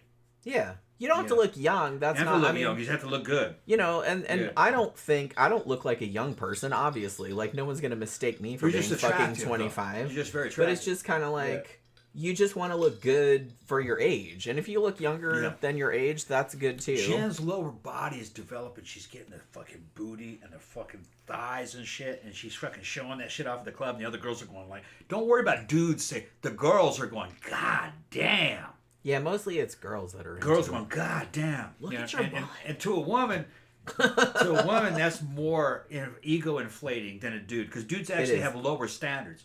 Girls dudes, it gets kind of creepy because it's like, well, they just want to hit it and quit it, and it's just kind of like they're just creeping on you, and it's like we don't care what they fucking say. But but the girls are going, God. But like if another girl that you know, because like I said, I was actually really flattered because we've known Aurora for a long time, and like I said, she's substantially younger than us. I think at least 10 years, maybe younger. She's had a bunch of kids, but she looks good. She looks really good. You would never know that she had like how many fucking kids did she had? 3, 4? I don't know. She's got a bunch, but and we hadn't seen her in a while, and so the fact that she said that, I was like, man, that just like made my head inflate, because it's like I don't give a shit if dudes say that, because like they say shit like that all the time. Yeah, whatever. But it's just like if another chick says that, that's a whole different thing. You know what I mean? Then it's like you're just kind of like, you know what I mean? It's that kind of thing. I don't know. I just do it because I just want to look. Just for me. I don't really care. Like, yeah, it's cool. Like, if other people are like, yeah, you look good or whatever. But if nobody said that, I wouldn't care. I just kind of do it because I want to look good. And I want to look better than other bitches that I hate. One in particular. But yeah. So, let's see. Where was I? Okay, so I was going to kind of wait until Tom came back until I got into this. But I guess he's gone. So, Burley Cavs also said, I watched Pod and Bone Lake, 2 movies you recently reviewed. I liked both. Oh, I'm glad you did. We just picked them completely at random. I'm just kind of scrolling through, and I kind of let Tom pick stuff because I'm just kind of like, well, what do you think looks good? Because I'll watch anything. I'm picky, but I'm not that picky. I'll kind of watch stuff and be like, yeah, I don't like it, but I see where you're coming from. You know what I mean? Like, I'm a lot more easygoing about it. Tom is not as easygoing, so I kind of like him to pick stuff that he thinks looks good, because then I don't feel bad because I picked something shitty and he didn't like it. Burley Cavs said he watched Pod. Yeah. And Bone Lake. Bone Lake, yeah. Bone Lake, yeah, it was good too. I liked both of those, and like I said, we picked them completely at random. Bone Lake was better. I will say that Bone Lake was a lot better. Yeah. But Pod was good for like a low budget. Yeah. You know. Like, I could see what they were trying to do. They were trying to do, like, an Invasion of the Body Snatchers, X-Files. Yeah. And I really appreciated that. And they did a lot with, like, their low budget. So I can always appreciate that kind of stuff. Like I said, I'm a horror nerd, so anybody that's, like, that into it, and it's like, we're going to take however much little money we have and make a movie out of it, and you can make something decent and worth watching, good for you. You know? I'm not going to be too hard on it. So yeah. So the dudes come out in the police uniforms, like, with the other people, like, look, we got him, it's okay, blah, blah, blah. And then they drove off. Now, so the neighbors, like I said, had heard the gunshots, and they heard the dog barking, and they called the cops. So the cops show up, and when they got there, to their shock and horror, they see 6 very gruesome, like, dead bodies laying there. Now, one of the dudes, as I mentioned, Frank Gusenberg, who was one of the Northside Gang's enforcers, kind of one of the assassins, goon squad type of thing, he was still alive. He had actually crawled about 20 feet from where he was shot. Like, he'd crawled from the blood trail. He had crawled a significant distance. Try to get out of there. He had been shot multiple times. But he was still conscious. They took him to the hospital, and the cops interviewed him and asked him, as I mentioned earlier, who shot you? He said, no one shot me. Yeah. Now, obviously, someone shot him. Yeah. So they were just kind of like, look, dude, your brother, Pete, the other enforcer, he's dead. And you have been shot to shit. Please tell us who did this. But he would not. Yeah. He said, nobody shot me. And he died not too long afterward, so they never found out who shot them. Because clearly he knew who it was, but he wouldn't say anything. So, as we mentioned earlier, like at the beginning of the show, I kind of feel like prior to the St. Valentine's Day Massacre, the public, and I'm talking mostly about Chicago at this point, but I guess it was kind of like the public at large. I guess they kind of tolerated the organized crime, the gang violence, stuff like that, particularly after Prohibition, because they're like, hey, they're getting us booze, so, and they're just shooting each other, so it's fine, you know? They didn't really... It's between them. It was between them. It's like, it's none of our business. You know, as long as innocent people aren't getting shot, we don't really care about it. But for whatever reason, I mean, I'm sure I know kind of what the reasons are. But because this was so cold-blooded, it was 7 dudes shot in the back. And I think a large part of it was because the pictures of it were in every fucking newspaper. Public relations. Because they would publish some, like, gory shit back then. Yeah. And yes, it was in black and white, but still. You can still see it. I remember seeing it. Yeah, like I said, they're very ezy to find on Google. It's like the first thing that comes up when you search American this. as shit. It's part of history, so you can see it. So, so I think people seeing that firsthand, and just 6-7 dudes just laying there in pools of blood, all fucked up and everything like that, people were like, oh, yeah, that's really not really glamorous or romantic or anything, is it? It's like they just shot these fucking 7 dudes in the back. So I think that really was kind of a turning point for, as you said, people sort of turning against organized crime, whereas before it had kind of been romanticized to a degree. I kind of feel like after this happened, that a lot of that public goodwill sort of started to disintegrate. Yeah, the reality of it, that it was a dirty business, you know, that this shit was fucking nasty, you know what I mean? Like, this was just, like, too much. Yeah. Like, they had crossed a line. Yeah, and they didn't like it. Yeah. I think shooting them in the back and just basically executing them, I think, had a lot to do with it. I think that was maybe, because that is really cold-blooded. Yeah, had they been fighting back and all shooting in a big gunfight, I don't think it would have had the same effect. Yeah, I think people would have blown it off. Even if the same number of people had died. Yeah, they wouldn't have cared. Because the context would have been slightly different. But the fact that they were just lined up against the wall and just, like, executed. Yeah. Yeah, people have a problem with that. And rightly so. That's kind of a whole other... It looked too cold-blooded. Level. Yeah. Yeah, well, it was. I mean, and the whole thing was like a setup. Yeah. And in a way, I kind of feel like even from an organized crime gang perspective, it was a bad idea. That's kind of a cowardly. Yeah. It was effective. I'm not going to say that, but it's it's a really cowardly way of going. Had I been a capo there in charge of the shit at the time, once you had control of the dudes, I probably would have like robbed them blind and taken all their shit and fucking given them a stern warning and then just let them loose. And it would have been less fucking blowback in the media. You wouldn't have fucking people turning against you. Yeah. And then what it would have done to the rival gangs would have been like, well, you can surrender. Because they surrendered. Yeah. You can surrender, and it doesn't mean that they're going to kill you. They'll let you go. Which I think I would have kept that in the game. Because you never know when somebody gets a drop on you. You know what I mean? Somebody might get the drop on you. And if you surrender, okay, you got, what is it you want? Okay, take the shit. Yeah. All right, I'll see you next time. And to have that level of professionalism might have been... So in other words, kind of like a gangster version of the Geneva Convention. Yeah. That might have been a better way to go. Where you could put a hit out on a dude for something that he did. But if it's a raid type situation where you're fucking capturing the enemy in mass, that doesn't mean you have to kill all the enemy. The enemy could surrender, and then you could let him go. Right. That might have been something better to keep on the battlefield. Well, it had definitely been better for PR. But it's better for PR, definitely. Yeah. They just weren't thinking that way. Let's just wipe them out, and we don't have to deal with them. But they didn't realize the blowback. Now all of a sudden, you cannot surrender to an enemy. Every fight is now a fight to the death. Yeah, it's like an escalation. It's an escalation. Mm-hmm. Yeah.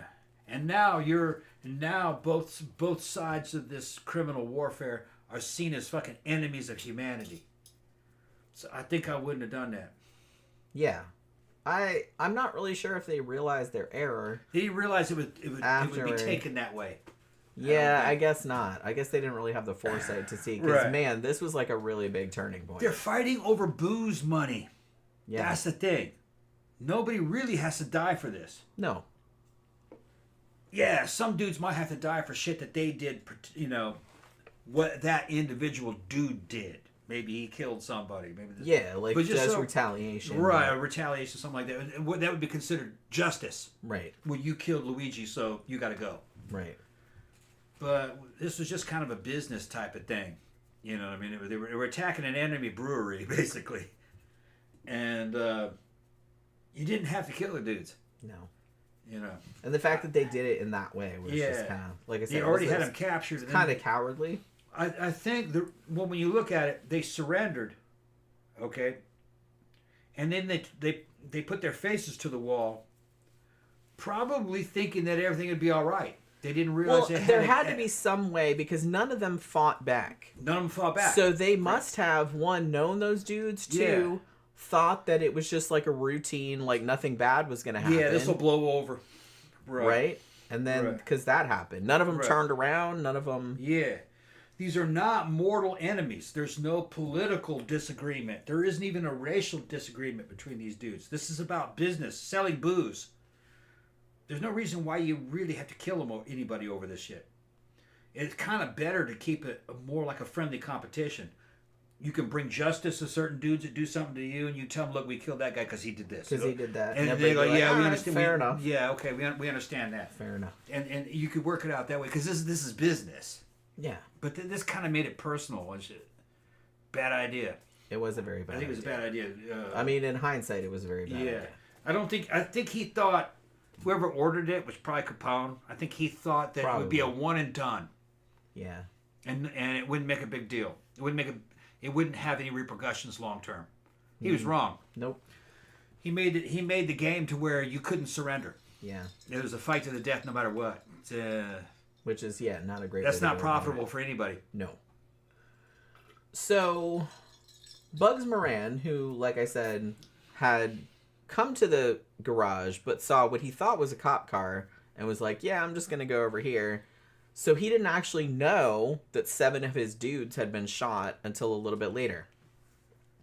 When he found out about it, he rightfully assumed it's like, oh, they're probably gunning for me. Probably not good.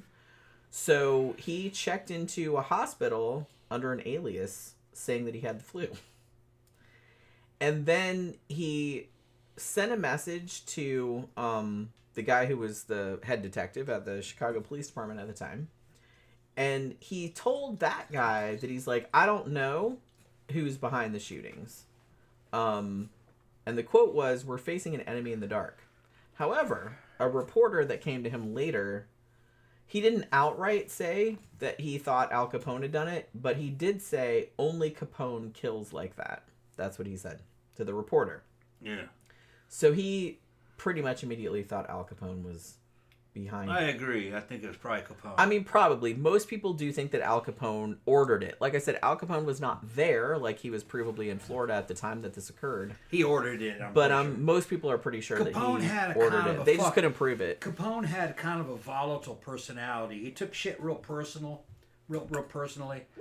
He was I would call him kind of immature in a certain way. Yeah, CB said Al Capone had the mental age of a 12-year-old. Yeah, if you wronged him, he would try to make this big example out of you. Really, when he could have done 1/4 of that, and it would have been taken. He didn't have to escalate it this much. Right. It was just too grandiose. Yeah, which is gonna bite you in the ass. It would have been better to leave everything more reasonable. And more like a gentleman's competition between gangsters. Where, we're going to kill people who really do bad shit. But look, this is just about money and shit. Today, we've won this raid. We're going to steal all your shit. Give us all your money. Give us your guns and all that. Get the fuck out of town. You guys, we'll see you next week. Yeah. And nobody gets hurt, really. Less people get hurt. Maybe your pride gets hurt. And then next time, and then when tables are turned, they're not killing your dudes. Right. Because you didn't kill them. Yeah. So they take your shit, they slap you around a little bit, we'll see you fucking, get the fuck out of here. Then you see him again next month. Like I said, that's kind of the problem with when you're Yeah. in the same line of work Yeah. on the other side of the law. So obviously you can't go to the cops with your You grievances can't go to and cops, shit like that. No judges. Or So you have to kind of handle your own shit. Yeah. But the problem is when you just start killing people Yeah. like this, It gives then them that's permission. then now you're telling your enemies, oh, well, I guess we can just mow We can you just mow guys each other down down. too. Right. So like I said, you're just escalating it and escalating Yeah, it, and yeah, eventually like innocent people are gonna get hurt. And the next thing you know, you're the damn Mexican fucking cartels, which they just Right, and like nobody wants they're that. beyond mentality. They're beyond humanity. You know what I mean? Fucking Yeah. cutting people's faces off and cutting their hearts out and shit like that. And nobody is like, but because the thing about it is, I feel like what they maybe failed to appreciate was that they had a lot of public goodwill that they squandered Yeah. with this Right. one Bad idea. thing. Had they kept it friendly competition, it would have been kind of like people rooting for different football teams. They were like, oh, you know, and they both would have had fans and really, Yeah. And you're Oh, kind of, they got yeah, that they got, dude. oh, they'll get them next week, and then and then Yeah. at least you're not getting loss of life. You might be losing some money every now and then, but that's just the cost of doing business. Right. They were making a fuck ton of money. Yeah. I mean, So- what were they worried about? Yeah, it wasn't. They're making like ridiculous. they were money. ridiculous fucking money. Ridiculous money by today's standards, much less the Yeah. standards from back then. Yeah, it was didn't make so it ridiculous didn't amount make of any money. long term sense. No. But that's what I mean. It's kind of short sighted. Had they been honorable to him, says, "Look, man, we got you today, this and that. Okay, yeah, we got you. Should give me that gun. Okay, you listen to that. I'll fucking see. Don't you fucking do that. All right, I'll see you around All right, next time. next time, bitch. We got you today. Right. That would have been so much better for the business. Yeah, but like I said, they were kind of short sighted. Yeah. So, Burley Kev says R.I.P. James Vanderbeek. Yeah, he died today. Bud Cort died also. Although I guess, James Vanderbeek was only in his 40s. Like he had cancer. I think he was 46, 48, something like that.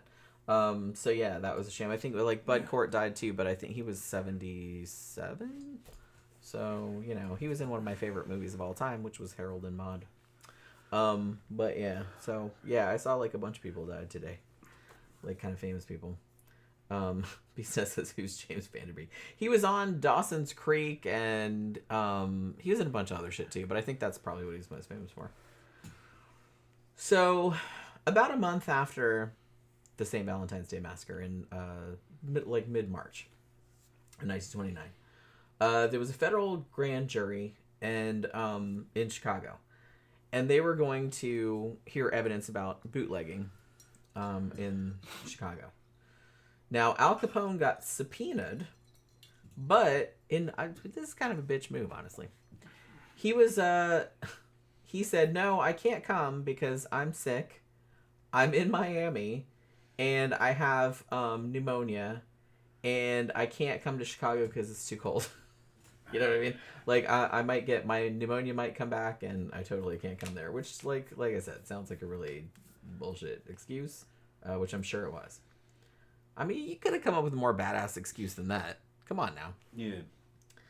I have bronchitis, and I have to stay in Miami. Now, so Al Capone had like said, he's like, well, I can't come, and it's like, can I get a postponement? And they're like, no, you have to come on March 19th. He did actually show up March 20th, and he got questioned for an hour. At this grand jury thing, that was when he admitted that he did not pay income tax, which, spoiler alert, was one of the things that would end up. Yeah. They wanted to get him on something, and that was the only thing they could fucking prove, really. Even though he was probably involved with like a fuck ton of murders, but they couldn't prove any of those because he was really careful about it.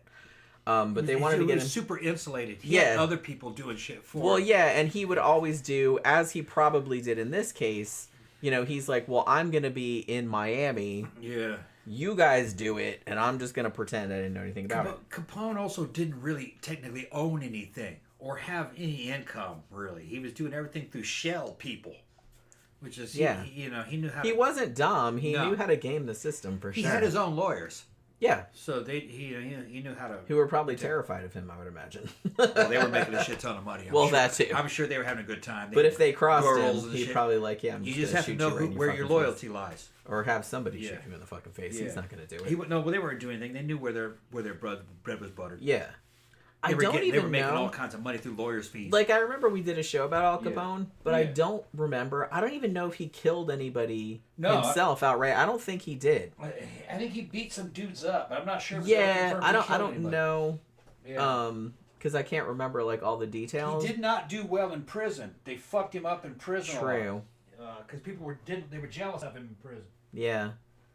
But he always had he always had other people do it, so he had plausible deniability.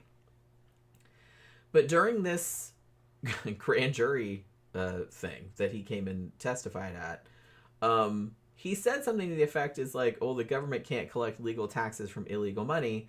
So he was essentially saying it's I don't pay any taxes, which, like I said, was kind of something that got him in trouble later on. You know what I mean?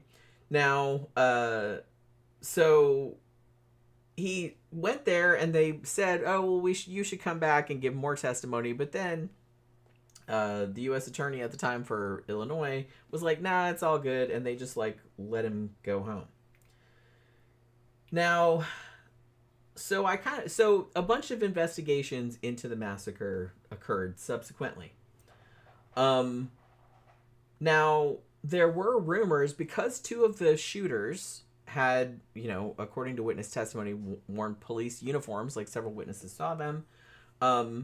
So there was some confusion over whether the actual cops were involved. And actually the media did, some, newspapers and stuff like that did report that they were actual cops. Like I said, nobody's sure exactly, who the exact shooters were, so they don't know if they were actually cops or not. But there was some that did kind of muddy the waters at the time because people thought, oh, they were actual cops and that the cops were involved in this. Now, the day after the shooting occurred, and you'll see a lot of pictures of this on, on Google as well. The coroner wanted to see a reenactment, and they had it at the same garage where the crime scene occurred. They brought in Highball, the same dog that was there. And they tried to reenact the scene as closely as possible. Like I said, there are pictures of this on the on Google as well, because reporters were there and took pictures of the reenactment. They were trying to figure out what happened. So they had some of the cops in plain clothes and some reporters and stuff, and they lined up against the wall all the people that had been shot, and then some of the cops lined up as gunmen. They had shotguns and stuff like that. It's kind of fucking crazy. So then they started looking into, because there was some speculation that maybe the cops were involved, they did actually have a lab examine some of the machine guns, which were owned by the Chicago police at that time. And they found that their weapons had not been used in the shooting. So at this stage, the investigators do house to house canvas as you normally would. Talking to people that lived in the neighborhood, people that owned businesses in the neighborhood, blah, blah, blah. Now, there was one woman who owned a rooming house in the area. And she said that two guys who said they were taxi drivers had taken a room at the front of the house, which overlooked the garage where the shooting occurred. Now, these two guys were later identified as a dude named Byron Bolton, who we'll be talking a little bit about later, and another guy named James Moran, better known as Jimmy the Swede. I love that they all had fucking nicknames. And that these were supposedly the lookouts for the whole situation. Then there was another landlady in the same area, and she said that there was another guy that it came there and in her house that she rented out, and he also said he was a taxi driver. And she said he would show up at this house every day about 9 a.m, and there was two other guys that would come about a half hour later, And then they would stay there like all day, and then they would leave at like 3:30 in the afternoon. And they were like, it seemed like they were watching the place. So they showed her pictures of a bunch of different people, and she picked out a dude named Harry Keywell, who was in the Purple Gang, the gang from Detroit who had been selling the whiskey. You know what I mean? Now, the police did question him, but he had an alibi for the time of the shooting. Now, at this stage, too, the cops also raided a bunch of the speakeasies in the area, which obviously the Chicago outfit were not happy about that because that cut into their revenue quite significantly. Now, about a week or two after the crime, this was still the same month, it was February 22nd, 1929, cops get called to a garage fire. And they find a partially disassembled and burnt Cadillac sedan, a 1927. And they determined that an axe and a saw and an acetylene torch had been used in taking apart this car. They also found a police siren at the scene, and a burned coat and a burned hat. And they found a Thompson drum magazine and a Luger pistol. So they started asking around about this, suspecting that this might have been one of the cars used in the shooting. While they were asking around, there was a local doctor's office, and employees at this doctor's office said that a dude had turned up with some burns on him and said, well, you have to wait because there's people in front of you. And when he was told he had to wait, he left. So they think that this dude had, like I said, was burning the car, like burning evidence, you know what I mean? Now, they were able to determine, they had enough information about this car to find out that it had been bought, used in Chicago, like a couple months before the shooting, by a dude named James Morton, who was from Los Angeles. He paid $350 for the car. They couldn't really find out where this guy was or anything like that. But they did find out that the garage where it was burning had been rented by a dude named Frank Rogers. And the address that he gave was a place called the Circus Cafe. And that was owned by... or at least that, property in that area was owned by a dude named Claude Maddox, who was also a gangster who had ties to Al Capone. So they searched that dude's offices. And they basically said, when they searched the dude's offices, they found that he had done some stuff in like St. Louis in Missouri. And they called the cops there. The cops there said, well, we had a couple cases where criminals, gangsters, had dressed up in police uniforms to commit crimes. Now, one of the main dudes that did this was a guy named Fred Burke, who was a member of a gang that was called Egan's Rats, which is a stupid fucking gang name. Come up with something better. Come on. Egan's Rats? Egan's Rats. What? What kind of stupid ass rats? What the fuck kind of stupid ass band name, like gang name is that? Why would you call yourself a rat? I don't know. Yeah, of all the things. Yeah, I can understand wolves. Why a rat? Even so, it's just, I always felt like the whole thing of like giving your gang like a quote unquote badass name, like all of them sound really lame to me. Yeah. I gotta pee.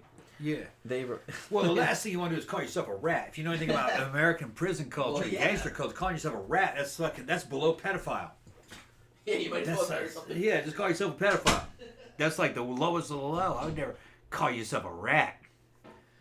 Fucking, it's funny. One time I was up at a Starbucks with my fucking bike out in front. Fucking English people are gonna understand it. They had a couple from England come in with their daughter. And this is the first time they're in Florida. They've never been in the United States before, and they're gonna go to they're gonna go to fucking Universal, and they're gonna go to Disney. And we were talking about this. I was talking to the dad. You know, he had his wife there and his daughter there. The daughter was a teenager. The dad was my age, which back in those days was fucking 40s, mid 40s. And we were talking about those guys from fucking Top Gear. I don't remember the name of the fucking actor, but he was saying that one dude, they got into a fight, and the dude went to the police and told on him that they got in a fight and had this big fucking lawsuit. And I said, wait a minute, hold on. They got into a fist fight, and he ratted the other dude all the British people at the table was like, oh. I said, I guess they thought they had made an American mad. Is that motherfucker ratted? Because to an American, going to the cops over some shit like that is like being a pedophile. It's not quite that bad. No. You get into a fist fight with a dude and he goes to the police to try to fucking do a lawsuit against you? No. That's not manly behavior at all. That is not manly behavior. That's not manly behavior. I'm going to make a shirt with your face on it that says, this is not manly behavior. That's not manly behavior at all, man. Fuck, I've been in a bunch of fist fights. Jen's seen me fucking do it. They would never go to the police. It depends on the context. I kind of feel like most of the time, most of the fights that we've been involved in, I don't think anybody would go to the cops over that because because then you'd look like a fucking pussy. Bitch had it coming. Bitch had it coming. He grabbed her ass and fucking beat his ass. You know what I mean? Bitch you don't go to the fucking police. That's being a rat. Now, that's not the same as, this dude raped this girl. That's a different fucking story. Well, yeah. And, like I said, raped and killed this girl. He's a serial killer. It's all context. It's all context. You get into a fist fight with a dude and you lose that fist fight and go to the police? Oh, your name is Mud. You'll never get laid in that town. Probably You're a bitch. You're a fucking rat. Yeah, I mean... Yeah, you're a bitch. I kind of feel like it's probably less prevalent because you don't hear about it as much. But I still feel like now... Your man card is revoked. You're not getting any fucking... You're not getting any pussy around after that. So this girl's going to like, wait, he went to the police? What a fucking bitch. Yeah. Even though he's the one that did something that caused somebody to he's the one that caused the motherfucker to fight you? Yeah, he go to bed. Well, that's like mini-me. I beat his ass. It was his fault, though. And he was my friend. He did have it coming. Yeah. And then he went and tried to rat. He didn't go to the police, though. No. He just went to the bouncers. You know. But I didn't hold it against him. Well, if I remember correctly, it was a long time ago. He said that he told the bouncers to call the cops. Yeah. And the bouncers told us. Yeah. Well, he said to call the cops, so you guys should leave. Yeah. They didn't call the cops. So we did, but I don't think they called the cops. They called us. No, but like his name was Mud after that. He had it coming. That was the end of that Nobody really liked that dude much anyway. No. Fuck that. He moved away. In shame. Yeah, he's gone now. Yeah. So it's just kind of like, I kind of feel like you know what? I'm not a big advocate of violence, okay? But like some people do absolutely deserve to get punched in the mouth. If you beat a motherfucker's ass for some shit that he did to your woman and your woman sees it, you gonna get laid. Because she knows that she's protected now. That her man will stand up for her. We live in the world of Conan here. This is America. Okay? This is Conan's world. This isn't Europe. Okay? This is fucking Conan planet here. And you're gonna be trusted more. You're gonna have more friends. And I'm gonna say, you kill somebody in defense of a friend. All your other friends, even if you go to prison, all your other friends will go, yeah, that shit. Like I said, it depends on the context. But context. If the dude had it coming, if he did some fucked up sideways shit, and you were the one that stepped up and said, "Man, I'm gonna teach you a lesson," then I ain't standing for this. Most people will be on your side. Yeah, and then you'll come out of prison in a few years, and fucking you'll be just as popular as you were. You're more popular. Yeah. Because that's the thing. Like I said, you don't go around like being all like volatile and getting in fights for no fucking reason. Obviously, no. It's we're in the South. We're in America. We're in the South. It's very much like Mexico and Central America. It's an honor culture. Well, as we've mentioned, your duty is to protect your friends and your family from evil. As we've mentioned before, and this is not to that same level, but just from a girl perspective. Yeah. We've talked about this stupid bitch that I hate before. Yeah. She's back. And how? Well, yeah. We'll talk about that. We'll talk about that like after we're done with this topic. Yeah. But because I don't have that much left to do, because I kind of do want to talk about that. Okay. But she's not gonna be a problem. Well, I didn't beat her ass or anything like that, but I did kind of like, I don't know, would you call it threatening? I did kind of like partially strangle her, but you let her know. That was after years and years and years of her just doing passive aggressive, trying to steal your man. And I just got tired of it. Like I said, and it wasn't even so much that, because I knew you weren't going anywhere. I didn't like being disrespected. Well, yeah, she thought it was she me. Could. She thought she could. She was doing shit at me. Yeah. Like I said, I know you're not going right. Anyway, the girl we're talking about, we've talked about in the show. If you're a regular, you know what we're talking about. She's back. We saw her last week. And fucking. Well, we saw her a few months ago, and I was like, "Oh, fuck me, here she is." I saw her again. But then we didn't see her for a long time. I was like, "Oh, maybe she pissed off." She was back hiding, and I said, "Look, man," I said, "Look, you're looking great. Fucking everything's fine. Fucking, I don't mean to insult you back in the past. Probably you should have." Yeah, and I said, "You're welcome here. Just don't cause any trouble." And she's like, "Oh, I'm not gonna cause any trouble. This and that." Okay, what did she do? Cause trouble. I told you. First thing you did is try to fucking dance with me. I told you. Yeah, Jim was like, I was like, oh, no. I shut that shit down. I shut that shit down. I didn't get mad. I shut that shit down, though. I didn't get mad. Yeah. And I just like went to him. I was like, no. I told you. And Tom said, you were right. I was like, as soon as I come around, I says, you're right. I know. I gave her a little bit of rope and then fucking. I told you, don't ever fucking do that. Yeah. Don't ever fucking do that. Yeah. And now I'm kind of wondering if you had not said anything to her. Like, if you had just been like, hey, and just walked by. It's not the gentlemanly thing to do, though. I know, but if you had not... I mean, I'm not saying you don't just ignore her, like, be an asshole. I'm just saying it's just like, oh, hey, you. And then just, like, went on your way. Yeah. I don't know if she would have done what she did. It wasn't blatant, but it was so obvious that Tom noted. He was just like... You were right. Yeah. And he said, yeah, you were right. I said, I know. Yeah. I told you. Like, the whole way home in the car, I was just like, I feel fucking vindicated. I was like, I told you she would pull that shit. I told you. Instantly tried to dance with me. Yep. Told you. Yeah. I told you. Yeah. So, if she comes out on Valentine's Day, I'm going to be really upset. She'll be okay. I'll keep her in line. I really don't want to have to punch a bitch and get, like, kicked out. Yeah.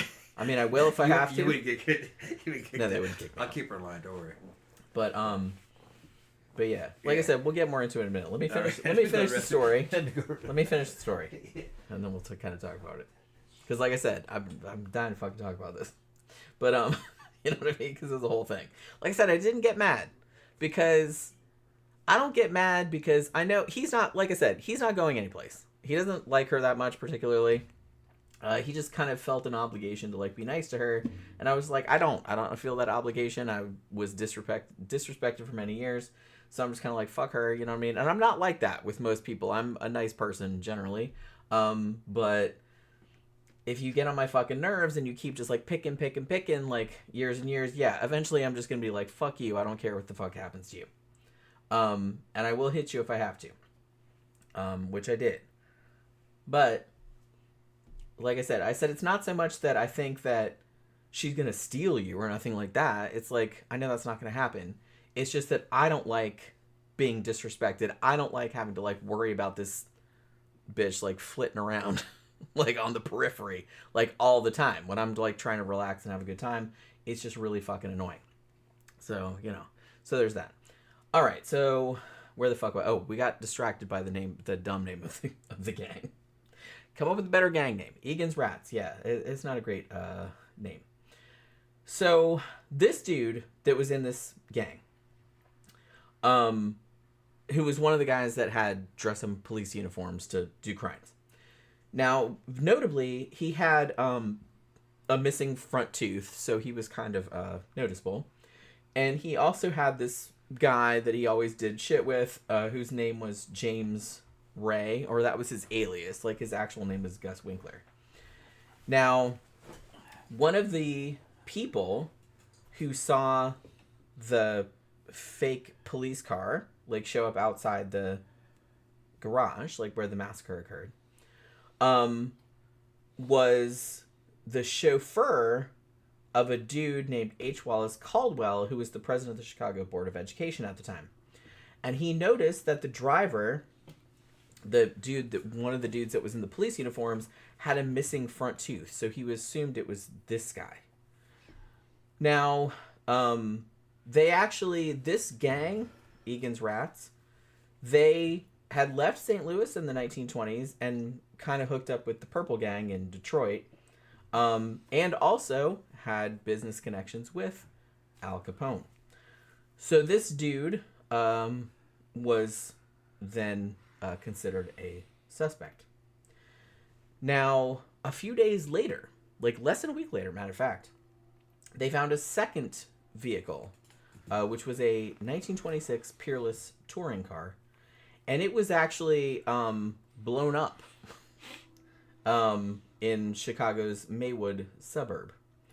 And just like before, they found like a police siren like at the scene, and there were some shotgun shells of the same type that were used in the massacre. License plates that were the same as used by Chicago detectives, and they found a notebook belonging to Weinshank, who was one of the dudes that had been killed in the massacre.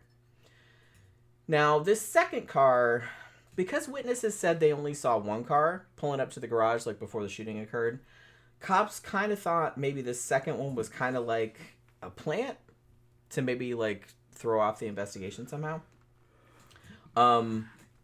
But there are some theories that think maybe there were two cars used in the massacre and like just people didn't see the other car, which is also possible. But that car was blown up also. Now, as I said, because Al Capone was in Florida at the time of the shooting, they decided to look into other members of the outfit that they thought would probably be more likely to have committed the shooting. Now, on the same day that that second car was blown up, the cops arrested a dude named Jack McGurn in Chicago, and him and his girlfriend were staying at this hotel under pseudonyms.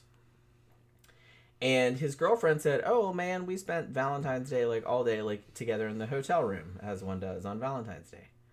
But it has been noted that this dude, Jack McGurn, was actually one of the mob's most prolific hitmen.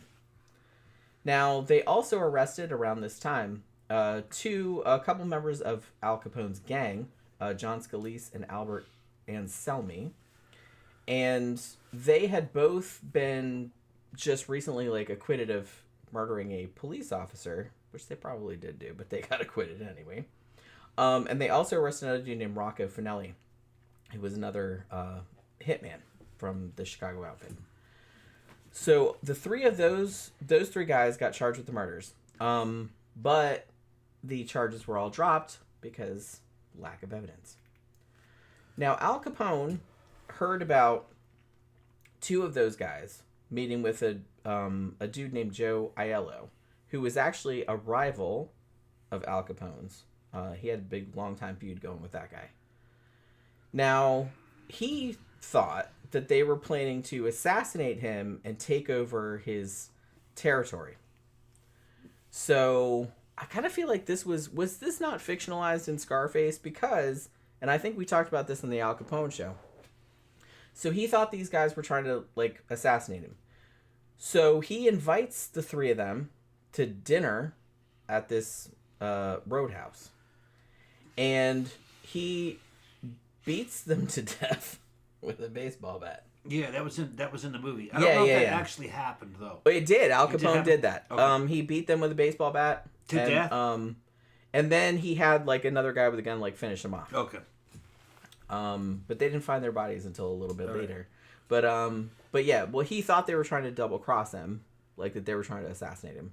What if it was true? So he killed all of them allegedly. He may have been right. He was there possibly, at the time. Possibly. Sometimes you got to be there to know. Yeah, like I said. Yeah. So at this point, a little bit later, like a couple months after the massacre, Al Capone goes to like a big crime lord meeting because they have those sometimes. which is kind of funny to think about. They're just in the scene. They're gonna come in. Yeah, so they're all gonna like negotiate and like figure out what the fuck's going on. Yeah. It happened in Atlantic City, which is in New Jersey if you're not from the United States, which is kind of like the Las Vegas of the East Coast. Again, if you're not from the U.S. A lot of the crime bosses were really worried about the optics of the massacre and how this was going to affect their business going forward. They were right to worry. They were right to worry about that. And they were also kind of pissed off about the 3 guys that Al Capone allegedly had just murdered with a baseball bat. So they're kind of like, okay, well, we need to like fucking tone this down a hair. So probably it would be better. They told Al Capone, maybe you should spend a little bit of time in prison and just kind of stay out of the spotlight for a little while because, you know, there's too much shit going on. Too much heat. Yeah. And it's like, so we want to look like, we just want everybody to kind of forget about it. So that's what they told him to do. So they're leaving Atlantic City, Al Capone and his bodyguard. And they stopped off in Philadelphia and they got arrested by 2 cops that Al Capone actually knew. And within just a few hours, he had been charged, showed up in court, found guilty, and he got sentenced to a year in prison. This was all a setup because they wanted him to look like somebody was doing something about him, and they wanted him to like keep a lower profile, right? So I think that was the only time he went to prison, wasn't it? No, he went to prison for tax evasion, a little bit later on. That was by the time famously. he gets to the tax evasion, when he's already getting eaten up by syphilis, his brain was fucked up. You're drooling and everything. Yeah. I don't think he had it at this point though. Yeah, I'm not really sure. Well, he was acting violent. Syphilis might have been a player. It does kind of eat your brain a little bit. Yeah, eat your brain up. He had it. He did, yeah. Yeah. Later on, he had it, but I don't know. I don't know if he had it at this point. So he apparently voluntarily, at the advice of the other crime lords, had gone to prison for a little bit just to get some heat off.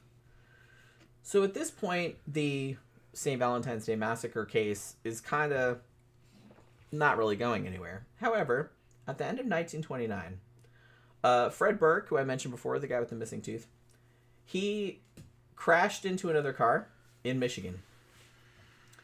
And a cop named Charles Skelly kind of showed up at the scene, and Fred Burke shot him 3 times and then took off.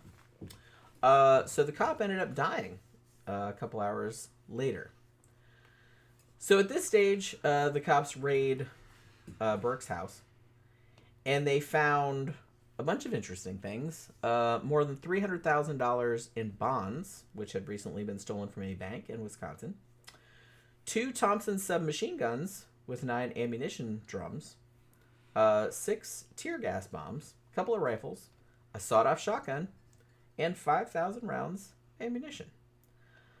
These weapons, when they were forensically examined, they were identified to be the ones that had been used in the St. Valentine's Day Massacre. The Thompson submachine guns were. And they also found out that one of these weapons had been used to murder another mobster in New York named Frankie Yale about a year and a half prior to the massacre occurring. I don't doubt that he was involved, but I kind of doubt whether or not they could actually prove that through the forensics of the time. Yeah, this is 1929. 1929, man. Nowadays, they can tell, like, because they have, like, fucking... Yeah, and even high-powered microscopes. And even today, it's iffy. Because you can look at a bullet that comes out of a fucking barrel and then look at and capture that bullet and match the scratches on the jacket of that bullet with seemingly like the crown of a fucking end of a barrel of a fucking submachine gun, and go, those marks line up. That bullet came out of that barrel, but those scratches in that barrel are constantly changing every time. Every 4, 5, 6, 7, 8 rounds, it's constantly changed. I've always been skeptical of that. I mean, there's a science to it, but I kind of feel like it's probably like... I think it's more show business. Yeah, like in the 1920s, I'm not sure. Like nowadays, it's probably more accurate just because we have computers. It's just like fingerprinting. Like nowadays, you have a computer, like, you know, the computer can identify even look if there's a match. Because like somebody looking at it, it's like, oh yeah, that looks like the same. Even like, with modern technology, man, the fucking scratches on those bores and on those bullets is constantly changing. True. So it's unlikely to get a match that's true. That's why you don't see it used a lot in fucking courtrooms. It is used, but it's usually like in conjunction with other things. Shit. Like this is just another thing that we're adding to the and pile. They're only using it when they get a positive. Well, yeah. You know. That's kind of what There's a lot of negatives that come out of there that they never use, and they don't want you to know about that. Because those grew... Well, no, the defense would use it. Yeah. But if they spent the money, and then a lot of times the defendant doesn't have the money to do that contest. But technically, well, at least in U.S. law, this is how it's supposed to work, is that all the evidence that the prosecution comes up with, they have to share with the defense. I know they don't always. It doesn't, though. But they're supposed to. Yeah. That's how it's supposed to work. Hypothetically. That's how it's supposed to work. Because all these jurisdictions have their own budgets. So they can't afford to do that for every Tom, Dick, and Harry.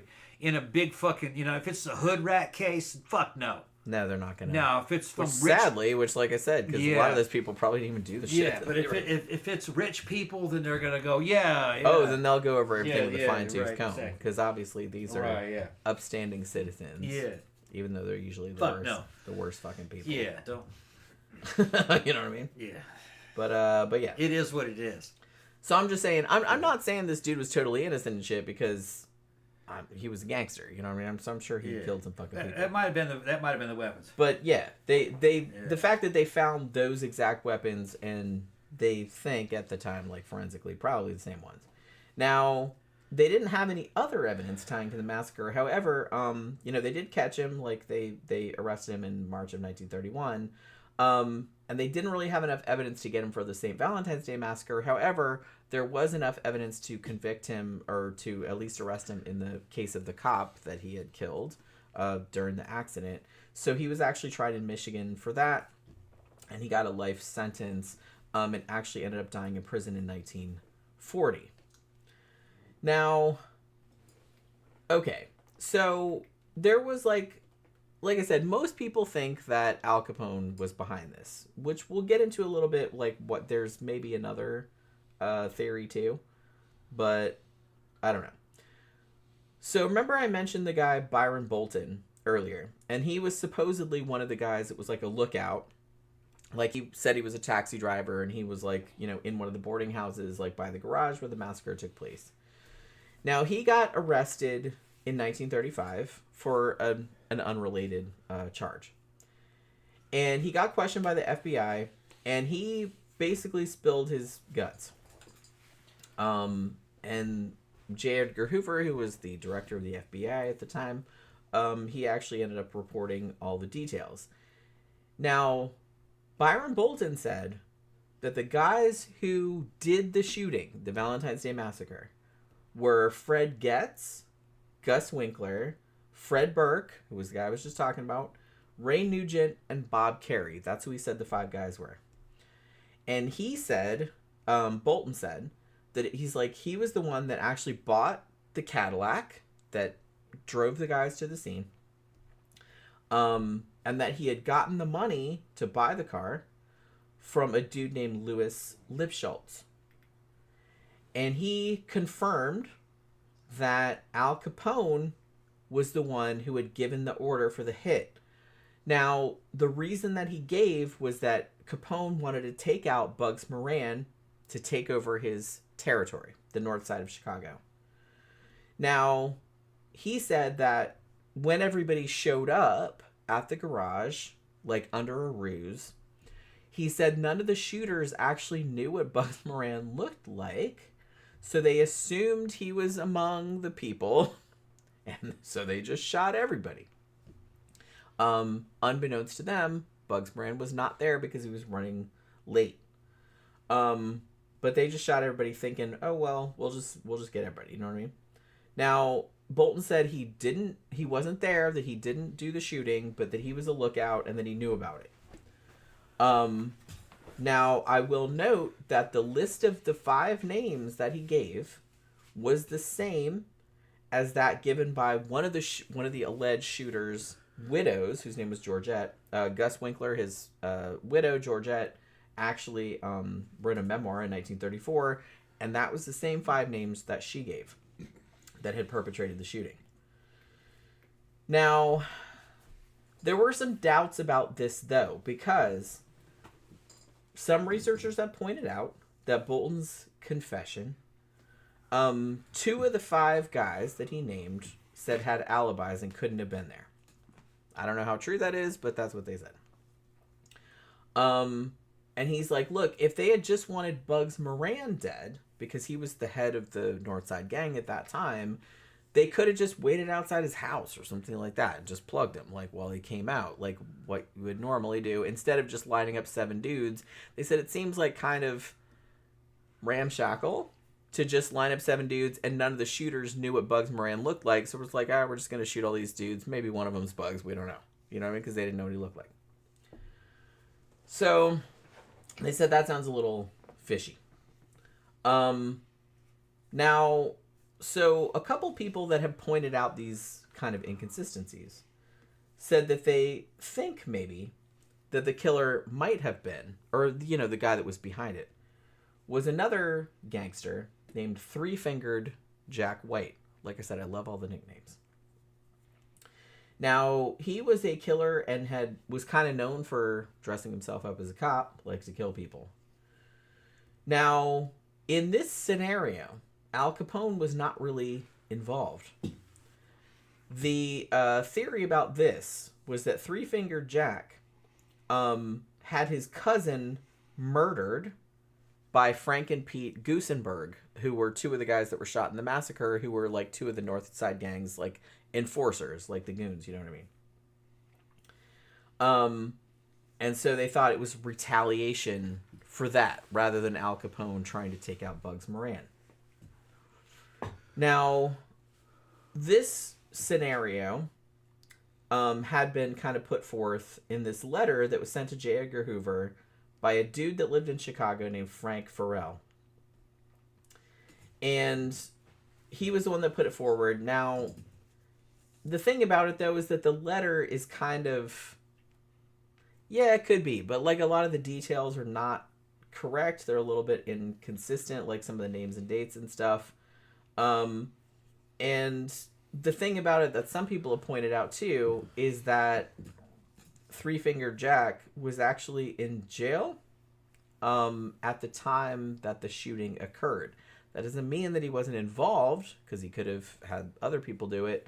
But, you know, I'm just saying, that's like another theory that's kind of floating around out there. So, I don't know. I kind of feel like most stuff around this has those same 5 guys, probably, maybe. And that it was probably Al Capone that was behind it. But nobody knows. Like I said, this crime is still officially unsolved. They don't know exactly who it was that pulled the triggers at that stage. Now, even after this massacre occurred, there was still conflict between the 2 gangs, which probably carried on for another couple of years.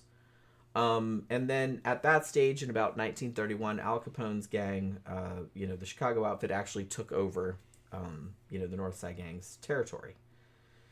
But then later on that year, in June of 1931, Al Capone was very famously indicted on 22 counts of income tax fraud, which he had admitted pretty openly. Now, he had a trial in October 1931 for these charges, and he was sentenced to 11 years in prison. And like I said, after that stage, it's not that there wasn't still organized crime. It was just it didn't really have the same cachet or the same glamour or the same... It just wasn't the same anymore. And like I said, at that time, like, Prohibition, went by the wayside, and so... They were known scumbags now. Yeah, it was kind of a different era. Like, that era had kind of passed. Yeah. They weren't cool anymore. Yeah, so like I said, I kind of feel like this was sort of the beginning of the end. And during that time when Capone went to jail, went to prison, he didn't do well in prison. He'd been attacked and beat up a couple times from people that were jealous of him, and evidently people said that they would, witnesses of the time said they would see him in there and he'd be in the chow line drooling and babbling. Yeah. Which is syphilis. Mm. Now, he survived it, and I think they treated him. He ended up retiring in Florida once he got out of prison. So, I think he died a free man, if I remember correctly. But I don't think when he got out, he was never really the gangster he was. No, it wasn't the same. Prison destroyed him. Pretty much, yeah. He didn't psychologically make it. And he was a young man, if I remember correctly, when he got out. I mean, he looked old. He looked old, man, but I think he was only in his 40s when he got out. I don't even. Yeah, like I think he was still pretty young because I think he was maybe only 30 years old when he went. Yeah. Or something around that. He was young. He didn't, like I said, he didn't look young by today's standards. Based in what I remember, 30-year-olds nowadays look like fucking babies. Yeah, they look like little kids. Fucking, a friend of ours, fucking Susan, who was a kid when I first met her, fucking almost 20 years ago. We saw her at the club, and she still looked like a kid. And last week. And she looks exactly the same. She looked exactly the same. And fucking, I was talking about how old she was. I'm old too. And I says, "You're a fucking baby." And she goes, "I'm 40." And I was like, "You're fucking 40?" Yeah. You look at her, she looks like a little kid. Yeah, she looks like a fucking. Yeah. She could maybe pass for 20s. Yeah. She watched the show that one time that we were sitting there talking. Maybe we'll get her to come on. Fucking as a guest. She doesn't live that far from us. She's our neighbor. She comes out every now and then. But my from just based in memory, he was not really a gangster when he got out, but he had enough money to kind of retire. I mean, he made a fuck ton of money. Yeah, it was him and his wife, and I think he pretty much stayed to himself and then died, and I think he died pretty young, 50s. 60s, yeah, I can't remember. Like I said, I think we did a show about Al Capone a while back, but I can't remember all the details. He was never what he was, though, after his hate. Like I said, the time had passed. Yeah. And I think this wasn't the only thing, the St. Valentine's Day Massacre, but I kind of feel like this was like the catalyst for the kind of downfall of that sort of culture, at least that culture being glamorized. And that generation. Yeah. That generation I kind of feel like gangster. this went a long way. Yeah, 70s and 80s it started to come back, but that was the cocaine era. Yeah, so it was kind of a similar kind of thing. So, as we mentioned earlier... And that wasn't Italians. Yeah. Cocaine era was fucking Colombians. Colombians and Central Americans. Yeah, so it was like same deal. Same type of deal, yeah. Just, But yeah, so I kind of feel like between this, the St. Valentine's Day Massacre, and... the whole thing with John Dillinger. We should probably do a show about him one of these days. Yeah. And also the Chicago mayor was killed while someone was trying to assassinate FDR. Because of all of that, a bunch of like gun control laws, like they were mostly around machine guns, obviously, because machine guns and suppressors. But also handguns. Yeah. Now the bill, which was originally introduced, was called the National Firearms Act of 1934. Yeah. They actually didn't pass that, but once they took the handgun restrictions out, they did actually pass it without the handgun restrictions in it. Yeah. So what ended up happening is that you couldn't purchase a handgun if you were younger than 21. But I think that's been reversed recently. That's unconstitutional. You can be 18 and get one. Because you can get a rifle at 18. What does it matter if you have a pistol? I think they've reversed that lately. And here's another thing. People think that suppressors, also known as silencers, they do not make a fucking firearm silent. Silencers is kind of a misnomer. That one was stupid. And it makes it a lot quieter. It makes a 9mm as loud as a 22. You can still hear it. Yeah. So why aren't 22s banned? If they're fucking actually a little bit quieter than a fucking 9mm with a suppressor. You probably heard it, like, just hypothetically, as you told me before. Yeah. Like, if somebody shot somebody in this house with a 22, you wouldn't hear it next door. You wouldn't hear it next door. You could shoot a fucking a 5.56 rifle in this house. And they wouldn't hear it next door. Probably not. And all the experts said back in the days that suppressors have no impact in crime. Okay? It It doesn't hide the fact that shots have been fired any more than just what happens with regular firearms. And that was not the reason given in the NFA. The National Firearms Act wanted to get rid of suppressors because of poaching. People hunting out of hunting season. Yeah. Which during the Depression era, they were tearing shit up because they didn't have any food. Yeah. So suppressors had nothing to do with crime. Yeah, because like I said, I feel like that's like a negligible. Yeah, well, you need it for an assassination. No, you don't. Fucking, if you, all you can do get a 22 long rifle pistol, which is what a lot of gangsters used, and if you shoot somebody in the head in a fucking house with it, they're not going to hear that next door. Probably not. And even if they did, they would probably just think, oh, it was a car backfiring. Yeah, what was that? Or something Firecracker. Like that. Yeah. But they would never hear it. They would never identify it. Most people would just think it was They would never hear it. So 22 long rifle, which is a small, weak, plentiful caliber, was popular with gangsters because the sound didn't travel. But they didn't use that caliber in gunfights. They used that calibers in assassinations, which is an execution, basically. They grab a dude, fucking hold him down, and put that shit to the head at fucking a few inches, a single shot. It kills you every time. You don't need a big caliber for that. And yeah, the neighbors won't hear it. Yeah. So it's loud, suppressors don't have anything to do with it. One time me and Jen were at our old place walking down the path and I could hear somebody firing a full auto suppressed. I think it was a 9mm. Sounded like a 22. Remember that, Jen? We were having this. Yeah. That's suppressed. It's a subsonic 9mm. And it was full auto. Because that's legal here in Florida if you have the right. Well, every now and then where we live now, you can hear gunshots sometimes. But it's usually, I think people go out, because we live in this semi-rural we're in the exurbs area. So sometimes I don't know if there's any gun ranges close around here. But I think some people just go out in the woods or go out on their big property and shoot. Yeah, these are... And the one... Because some people around here have, like, big properties. So. Yeah, and the guy that was shooting the suppressed 9mm, full auto 9mm of some kind, I didn't see it, some kind of submachine gun. That was on basically a mansion that had a farm. This isn't,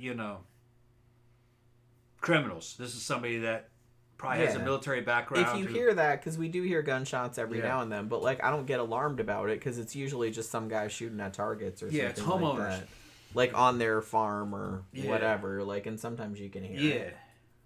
Yeah. We have everybody out here is their own cop. You fucking come into somebody's house, we got castle doctrine. And you also don't have to run from an attacker. You can stand your ground. If you're in your own home and somebody comes into your house, you can shoot to kill. And the sheriffs will tell you to do it. They're not going to do it. And you do not have to run away. Okay, that's some they don't care about that dude's life. If they've fucking broken into your house, this is a fucking America. That means he's going to kill somebody eventually. So they want you to take care of that problem. You don't go into somebody's house with people in there unless you're there to rape or kill. That's just how it is. If you break into somebody's house during the day when you're at work, that's very different. Gone, that's when everybody's gone. That's very different. But still, if you happen to be in that house, that bitch is dangerous. You let him live, he'll kill somebody else. So yeah, they're not going to do anything. Yeah, this is America. Our criminals are dangerous. They're to be killed on sight if they're in your house. Well, yeah, I mean, I would shoot a motherfucker if he was in the house. Yeah, when I leave, I give Jen the gun. Make sure she knows. Yeah, because he was gone for a few days, like visiting family. Jen can handle an AR-15.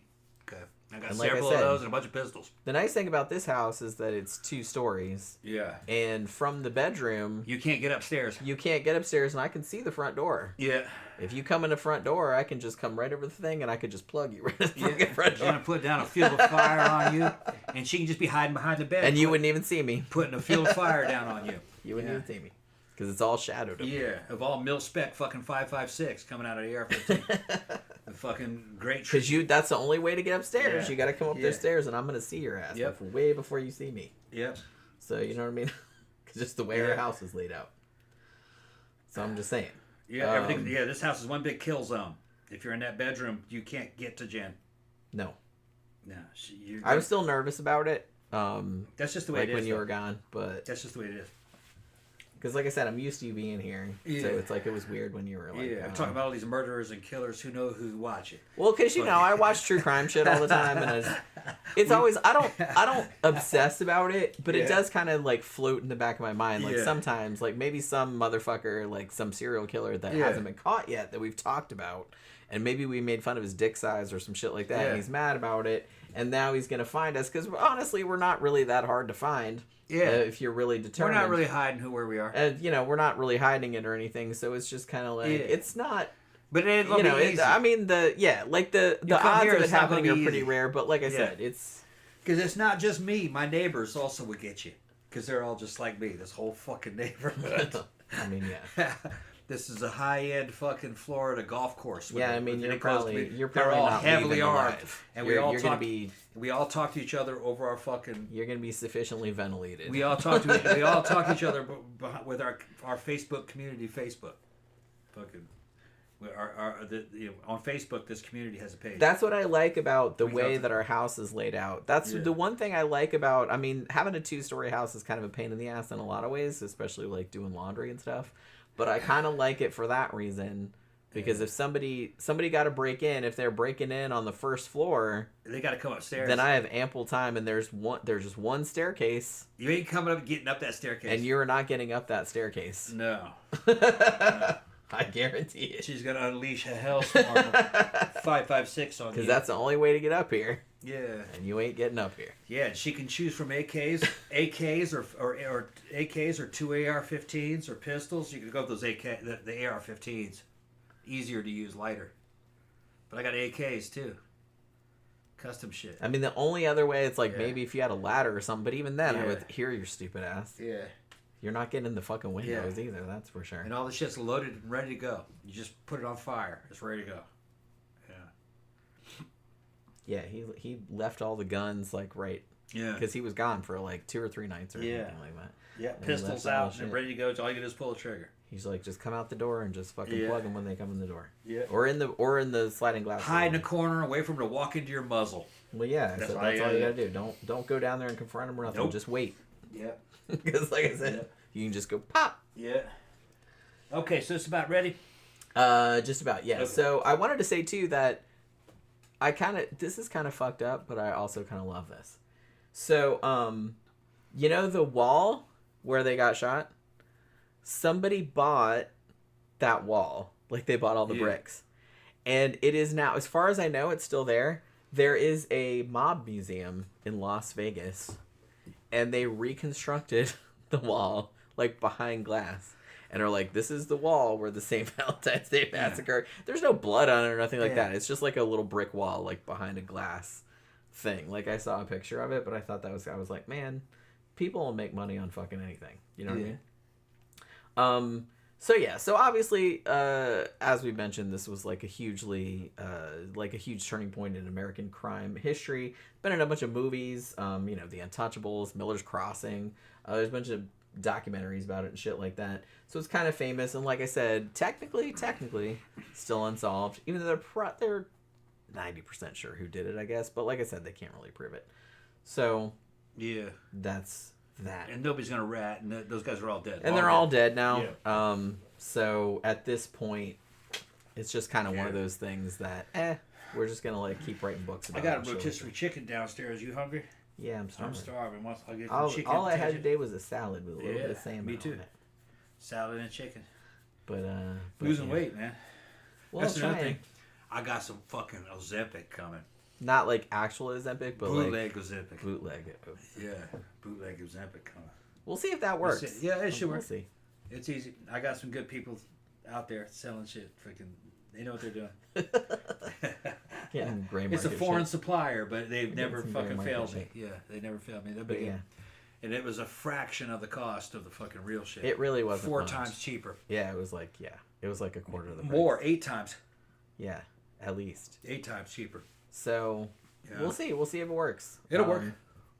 It'll work. Like I said, I'm not looking to lose like a fuck ton. It's just like a little. Yeah, I need to lose about 5 pounds. I'm going more like maybe 15. 15. I wouldn't We'll mind see how it 15, goes. 20. 20 max. I don't really want to lose any more than that. But like, yeah. That's about 3 months. So yeah, and that's we'll see how it goes. About 3 months. Yeah. We'll see how it goes. Okay. But I don't know when that shit's showing up. A couple weeks. Okay. Yeah, we had to order from. Got to order that shit from China. Yeah, from overseas. Yeah. So, all right. So we're gonna wrap it up for this evening. We'll be back again on Friday night for the sidetrack show. We're gonna do our regular sidetrack show. We're not going out that night. It'll be Friday the 13th and the day before Valentine's Day. So that should actually. We got invited to a bit. It's Good Times on Friday the 13th. Oh, Rob has a night. Oh. I don't know if you want to go. I think I'd rather go on Saturday, honestly. Yeah. So it's Saturday, of course. I didn't know if you wanted to do both, but I don't know if the money's there to do both. Yeah, I was gonna say we did both last week. It was heavy. And it was kind of. Yeah. I did okay. Surprisingly. Yeah. I didn't really feel any more tired than I did when we just go out on Saturday. And we'll just do our normal show Friday, and then Saturday we'll go and molest Dawn. Molest Dawn. Well, like I said, Saturday's Valentine's Day, so we don't know. No. We're not gonna go out for dinner or anything like that because it's Valentine's Day and it's Saturday. I'm gonna cook us something. So everything's gonna be super packed. I could either do the steaks. We might do steaks. Or we might be able to get away with going to the fucking trough. Maybe. Or the trough will probably be packed too, huh? Well, it depends on what time. I don't know. I kind of feel like everything will probably be packed, but I don't know. I'll just do steaks. We can maybe just do steaks at the house. And we got steaks presents. and gifts. We got presents and stuff. Yeah. And then, like I said, we'll just go out dancing on Saturday, and hopefully it'll be fun. That girl isn't there. We'll have a whole Valentine's night out dancing. Yeah, it'll be super fun. I'll try to keep it in my pants. You'll try to take it out of my pants. Well, I always try to take it out of your pants. Okay. How is that different from usual? That's what I usually do. I'm not that bad, am I? Well, no, you're awesome. You're awesome. Last week I was out there dancing, I was all drunk and shit, and I looked at Jen and I said, "You are my Valeria," and she almost started crying. And I was like, "Oh my god, that's the nicest thing anybody's ever said." Because you don't know the Conan lore, but I said she was fucking looking so good. So I was like, "You are my Valeria." I was like, I thought that was so nice. Because she knows I'm a Conan fan, so she knows what I was talking about. Yeah. Maybe we should. I mean, you might do Conan for Halloween, so it's like. Thinking about doing Conan. Or maybe either King Conan. Do you want me to do Valeria or Red Sonja or something? I could do that. Probably be Valeria. Okay. But we'll talk more about it. I don't know. We'll see. There's a lot of shit we have to do for that. Yeah, we'll see how it looks. And I had to go into training to do Conan. I got to gain we got time, almost a year. Yeah, I have to gain another 10 pounds. I got to see what the outfit looks like. I had to gain another 10 pounds for that. I might have to lose some. I had to gain 10 pounds of muscle. I had to gain 10 pounds of muscle. Well, I've got the Ozempic coming. I got to gain about 10 pounds of muscle. Hopefully that about shit 5 works. pounds of fat. We'll see how that goes. Yeah, I'd do the code. It'll be a whole thing. Yeah. It'd be a whole like thing. I said, we could actually do like a couple costumes. Yeah, we could do it. That might be kind of fun. Because I can't think of it. Well, unless I think of something else, like in the interim. This is how we do. We just think of Halloween. We just think of stuff up. All year long. All right, so we're going to wrap it up for this evening. Hopefully you guys enjoyed the show tonight. Thank you very much for hanging out with us. Thank you for your super chats. And we will see you guys again for the sidetrack show on Friday night. So hopefully you guys can join us for that. We're just going to get drunk and talk about some bullshit, probably some Valentine's Day shit and various other things that are going on. So yeah, have a good rest of your evening. Have a good day tomorrow. And we will see you guys again on Friday night. Good night.